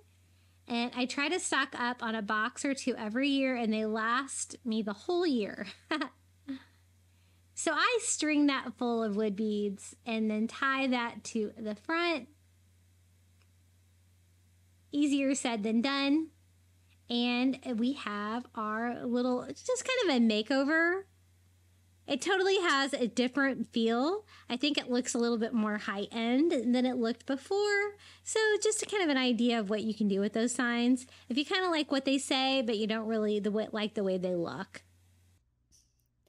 And you could do this with really any of the Dollar Tree signs, just a way to make them look a little bit classier. Fun idea. Now for the next DIY, I picked these little oars at Target Dollar Spot up on clearance last year with their coastal stuff. This year I don't find they have as much stuff, but if you have something similar, this is a great idea. Now, they're not really my jam with like the navy and white because I don't really have nautical decor in my house. I have more beach decor, but I thought we could use the back of them, which I were hoping was white, and they are. And some of these little beachy canvases from the Dollar Tree, and I thought we could make them look like they were like hand-painted oars. Like one has a mermaid tail and one has seashells, but the colors are kind of similar on these two. And they're both large enough to cover the end of the oar. And so that's what we're going to do for this. It's going to be so easy, and it turned out so cute. Because I knew I wanted to display these. They're not really very big paddles, but they're definitely big enough for decor. So I'm just using a razor blade on all four sides of my little canvas here from the Dollar Tree. And these are not like shore living. These are just like some canvases that I found like in, you know, the regular home decor aisle. They really have some great canvases. I pick up these all the time because I love to DIY with them. So I have it free. I always save my hanger from the back. And I thought it would be really cute to do the little mermaid tail here on one of the paddles. It's almost the right size where none of it will be cut off, maybe a little bit of the tail. So I just flip over my little paddle and use an ink pen to draw the shape of the little paddle on the back of my canvas.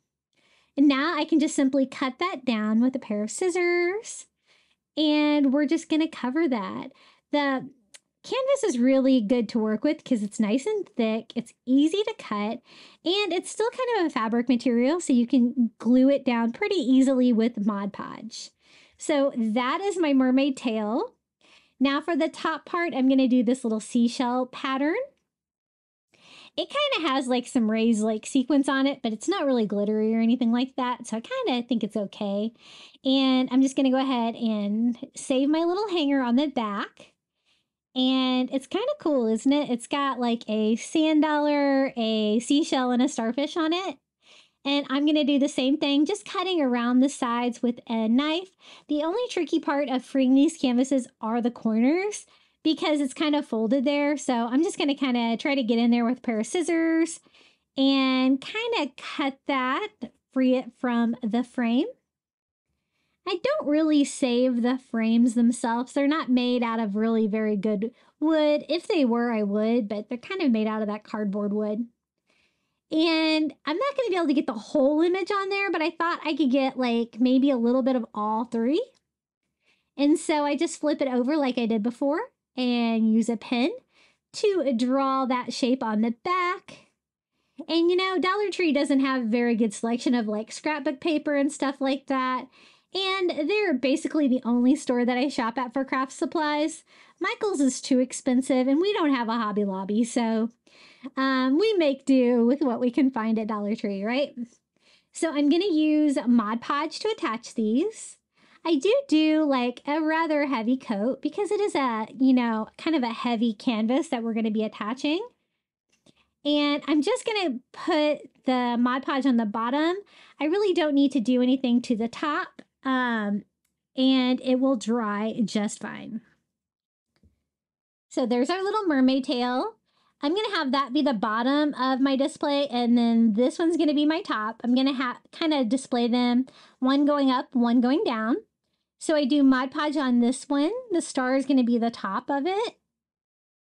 And just kind of glue that in place. You do have to let that sit for a minute so that it can start to glue before you try to trim it or anything like that. But mine were pretty close to the perfect size. Now I just had to figure out how I was going to put these together. So I decided to use some Dollar Tree craft wood. At first I was thinking about making like a whole shape like that with like, you know, one piece going diagonally. Then I decided I kind of wanted a little bit simpler frame for this. And so I just kind of need a piece of craft wood to connect each paddle to each other. And so that's what we're going to do. I only end up needing one piece of craft wood. And I kind of measure, I want it to be shorter so it doesn't stick out the sides. And I can cut that one piece down into 2 little pieces with my saw. And then I can connect them together. It's going to make it a nice strong project that I can then attach a hanger to hang it to my wall. I love the little twine that's already on there. And so I kind of want to connect them underneath that so it doesn't interfere with the twine that's wrapped around the handles. Now I was trying to decide if I wanted to leave it like raw wood like that. And I decided I kind of wanted to make it look a little bit beachier. So I'm going to show you how to distress this craft wood from the Dollar Tree to make it look like driftwood. So we're going to start with some ivory acrylic. Add some antique wax by Waverly, and it's going to give you the perfect base coat for driftwood. So just going to go over the top of both of our little pieces of wood that we cut down. And my original plan was to try to make kind of like a fencing behind it, like a beach fence, but I just didn't know how I could pull it off. So I'm also going to do the sides just in case that you can see them, kind of make a little bit cleaner. And that is going to be my base coat. So once I get that on, I give that a quick dry. And then to finish off that driftwood look, I just go in with Antique Wax by Waverly and a chunky brush from Dollar Tree and just distress it in one direction, giving it that like wood grain back in there. And it kind of gives it that driftwood feel. So now we can go ahead and put this together. I used a ruler to kind of line this up to make sure that it was flat and straight. And then we can attach it like this with the driftwood painted part pointing towards the front of the sign. And I'm just going to attach mine with hot glue. They're not real heavy, so I think this will work. But if you wanted to, you could always use wood glue as well. And just glue that down, kind of pushing down until that starts to set up. And it actually turned out really sturdy. I was impressed with it. I think probably because the wood for the paddles is actually really thick too. And so is this craft wood from the Dollar Tree. And I'm going to glue the bottom on the same way.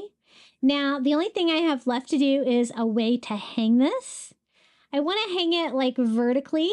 So I'm going to take some Dollar Tree twine, just tie a knot in one end. And I decided to double knot it because it was kind of thin. And then kind of make a short hanger by making a double knot here on the other side about how big I want it. And then I can just use my staple gun to attach this since I have that nice thick wood. And I'm trying to make it where it will hang straight. So that is going to be that part of the handle. So on this side, I want it lined up with the handle on that side. And so that it will hang evenly. And I think it turned out really pretty. So we used a combination of 2 Dollar Tree canvases and these cute little paddles or oars from the Target dollar spot. And that's just another idea of what you can do with those beautiful coastal canvases that you find at the Dollar Tree. This year with the Shore Living line, they came out with even different ones. I'm always collecting them year-round though. It seems like they get them in year-round, but a fun way to display them on these Target Dollar Spot little paddles. Now for this DIY, I'm using some of the mermaid tails from the previous years at Dollar Tree. They've had them every year except for this year. You might still be able to find them or you might have some left over. I want to make like a little sign with 3 little mermaid tails hanging down. Now I'm going to use one of these mermaid canvases that they've had the past 2 years with the Shore Living line. Again, I'm not sure if they have it again this year, but you could really use about anything. It's just going to make it easier because it already says mermaids and it's already a great color. But I'm just going to use my little fine-tipped glue gun, and we are just going to start putting hot glue on all of the mermaid scales to give a great texture and the lines along the tail. I want to make these really beautiful textured tails kind of hanging down underneath each one. It's gonna look really cute, and I love these little tails. I always pick these up. This is the 3rd year my stores have had the Shore Living stuff, and so these are one of my favorites. And then I'm gonna do that on all 3 tails. Now try to make sure that you don't have any strings, because when you do paint to distress it, you will be able to see those for sure. Sometimes I use my hot glue gun just to melt down, or not my hot glue gun, my heat gun, just to melt down the little strings. It works really well. I'm going to mix a couple colors together to get me the perfect beachy blue for these tails. I'm going to use Caribbean blue and ivory together. I just want a really soft blue. And I'm going to go with a brush over all of this, and so I can get down in between all of the mermaid scales on the mermaid tail.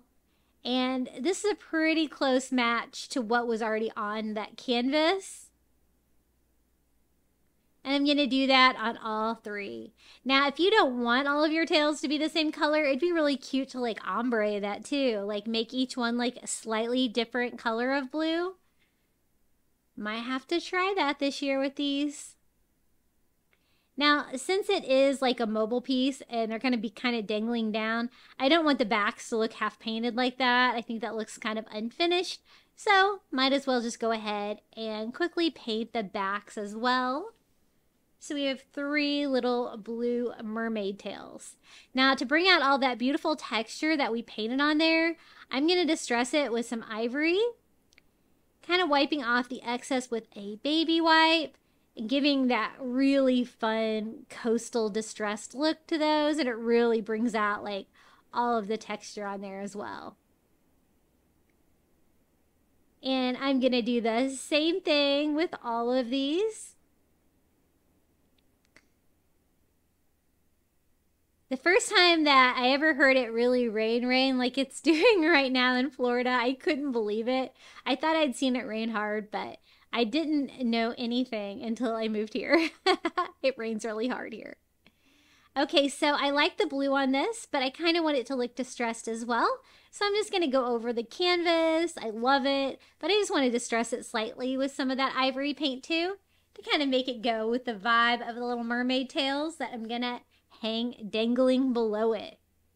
Now I just need to drill 3 holes, trying to kind of measure those perfectly and drill those in there. This canvas was a little tricky to work with just because that MDF is kind of a little crazy. It kind of like caves in a little bit there on the inside, even though I was doing a good job of drilling it and not like forcing it in or anything, but we're gonna make it work. So we have 3 holes, and then I want to attach like twine to those little tails, string that into the canvas, and then we can have them like dangle down. So I'm gonna get 3 pieces of Dollar Tree twine, all the same size, and feed these through. I thought it would be easier to use like a giant needle for this, but sometimes I have success just by putting like hot glue at the end I double both ends inside the canvas and do like a little overhand knot in there to keep it from falling down. And then you're going to have a little tail dangling below. I thought it was dangling a little low, so I did shorten that a little bit. So I'm going to feed that through my second one and then feed both pieces of twine through again and just tie a knot inside there to secure it. This was really easy to put together. Probably the only time-consuming part was making the scales on the mermaid tails, but totally worth it. They turned out so cute, and I highly recommend that technique. Now they have mermaid scale burlap. I haven't used it yet, but one of y'all did, and I think in my Facebook group, one of you guys put that you found the secret to make the Mod Podge not fray when you're covering the mermaid tail. And they Mod Podged it first, let it dry. Can't remember who it was. Let it dry and then cut it out and no fraying. And they used that to cover a mermaid tail on one of the wood mermaids, and it looked so cute. Okay, I have a hanger on there and my tails. I just wanted one last detail on that canvas to add one of these little glass stickers from the Dollar Tree, a little starfish, just to provide a little bit more texture to that canvas. I love those glass stickers, and this year they have some of these colors in different shapes in the Shore Living line. These are just from the Crafter Square though. And I'm thinking it's looking really cute. What do you guys think about that? I do a quick distress over the starfish to kind of make it go with everything else. And I love this sign. I think it's so fun and whimsical. I hung this on the side of my cabinets for summer, and it turned out so cute. Now, I do my entire house in coastal, but I do really up it in the summer. I know some of you guys just use it for the summer in your home, but I use it year-round too. But I think this turned out really cute. I think I was inspired by one of you guys again for that DIY, and I really love it. Now for the next DIY, I'm using the Shore Living fish. These are the kind of skinny fish that are blue, white, and like a really light blue. And these are from a previous year as well. I really love this craft though. I still have it displayed in my house, and so I wanted to include it in case you can find some fish of any kind, because this is a really easy craft to make with them. I guess you could even make your own fish if you needed to. So what I'm gonna do is make a school of fish. See if you get a whole bunch of them like this. You can put them all together and make like a large wall hanging. I was trying to decide if I wanted like, you know, the middle piece to be on top, what was going to sit better on my wall, but I kind of like it tails up on all of them. And this was so easy to put together, and this is something that I leave up year-round as well.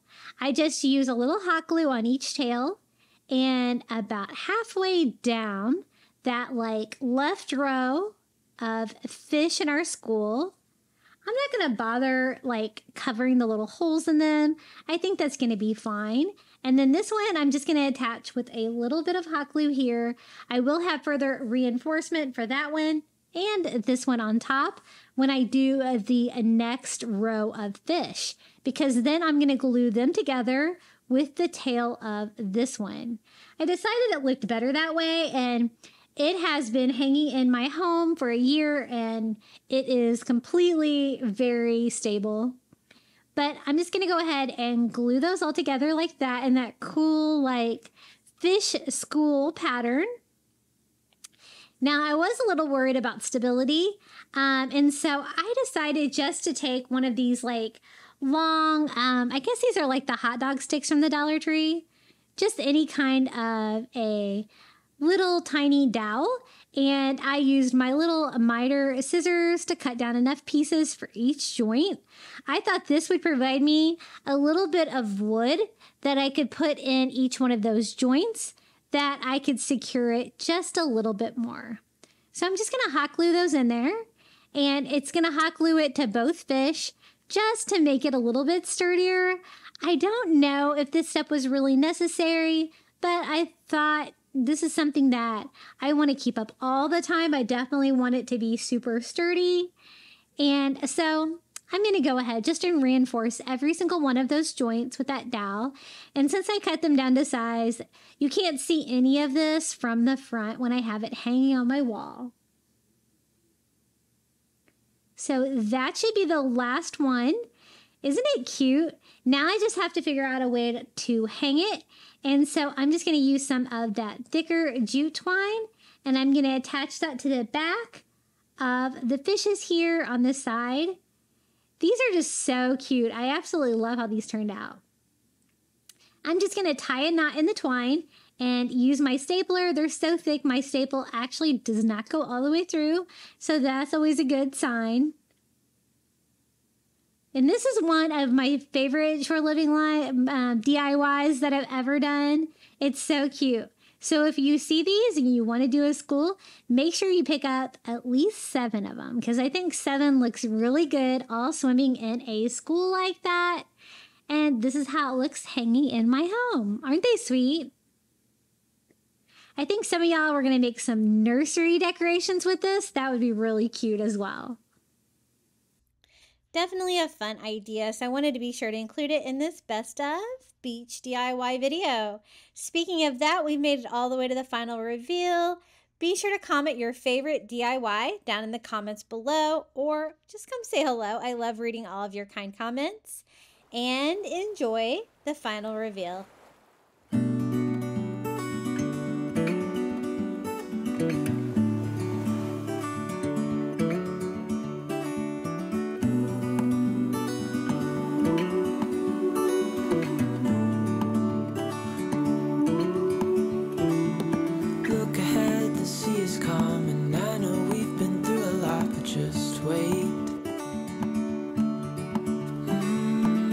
For better days to come and carry us like wind in our sails. Hold on tight, I can smell the shore, it's right in front of us if we just hold on tight. This vision that I saw is getting closer every dawn. We are dreamers of the shore.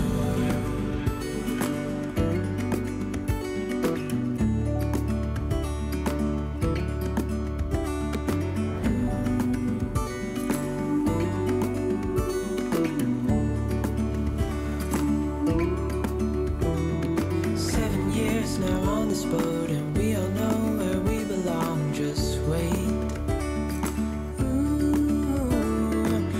For our home to show on the horizon, soon we'll be there.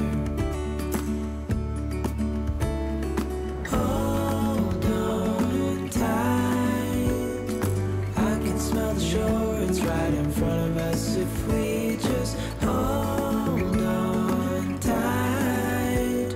This vision that I saw is getting closer every dawn.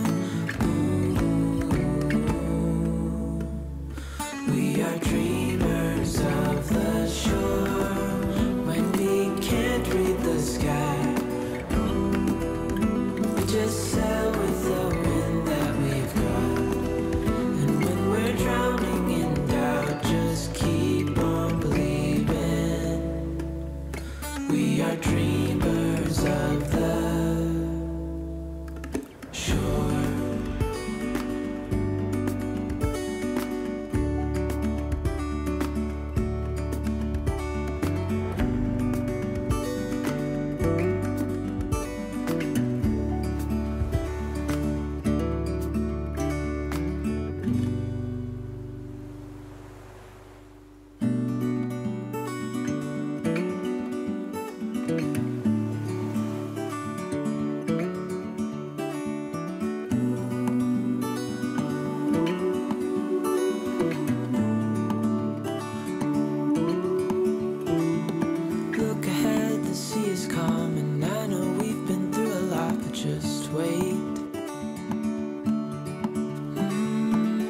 for better days to come and carry us like wind in our sails.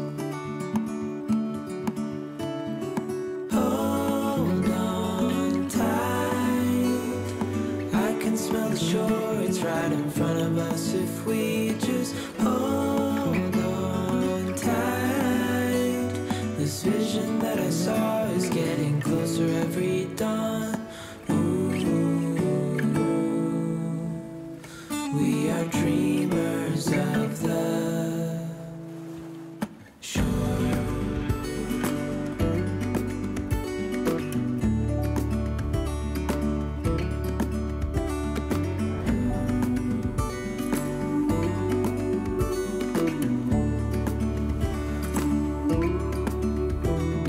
7 years now on this boat, and we all know where we belong. Just wait.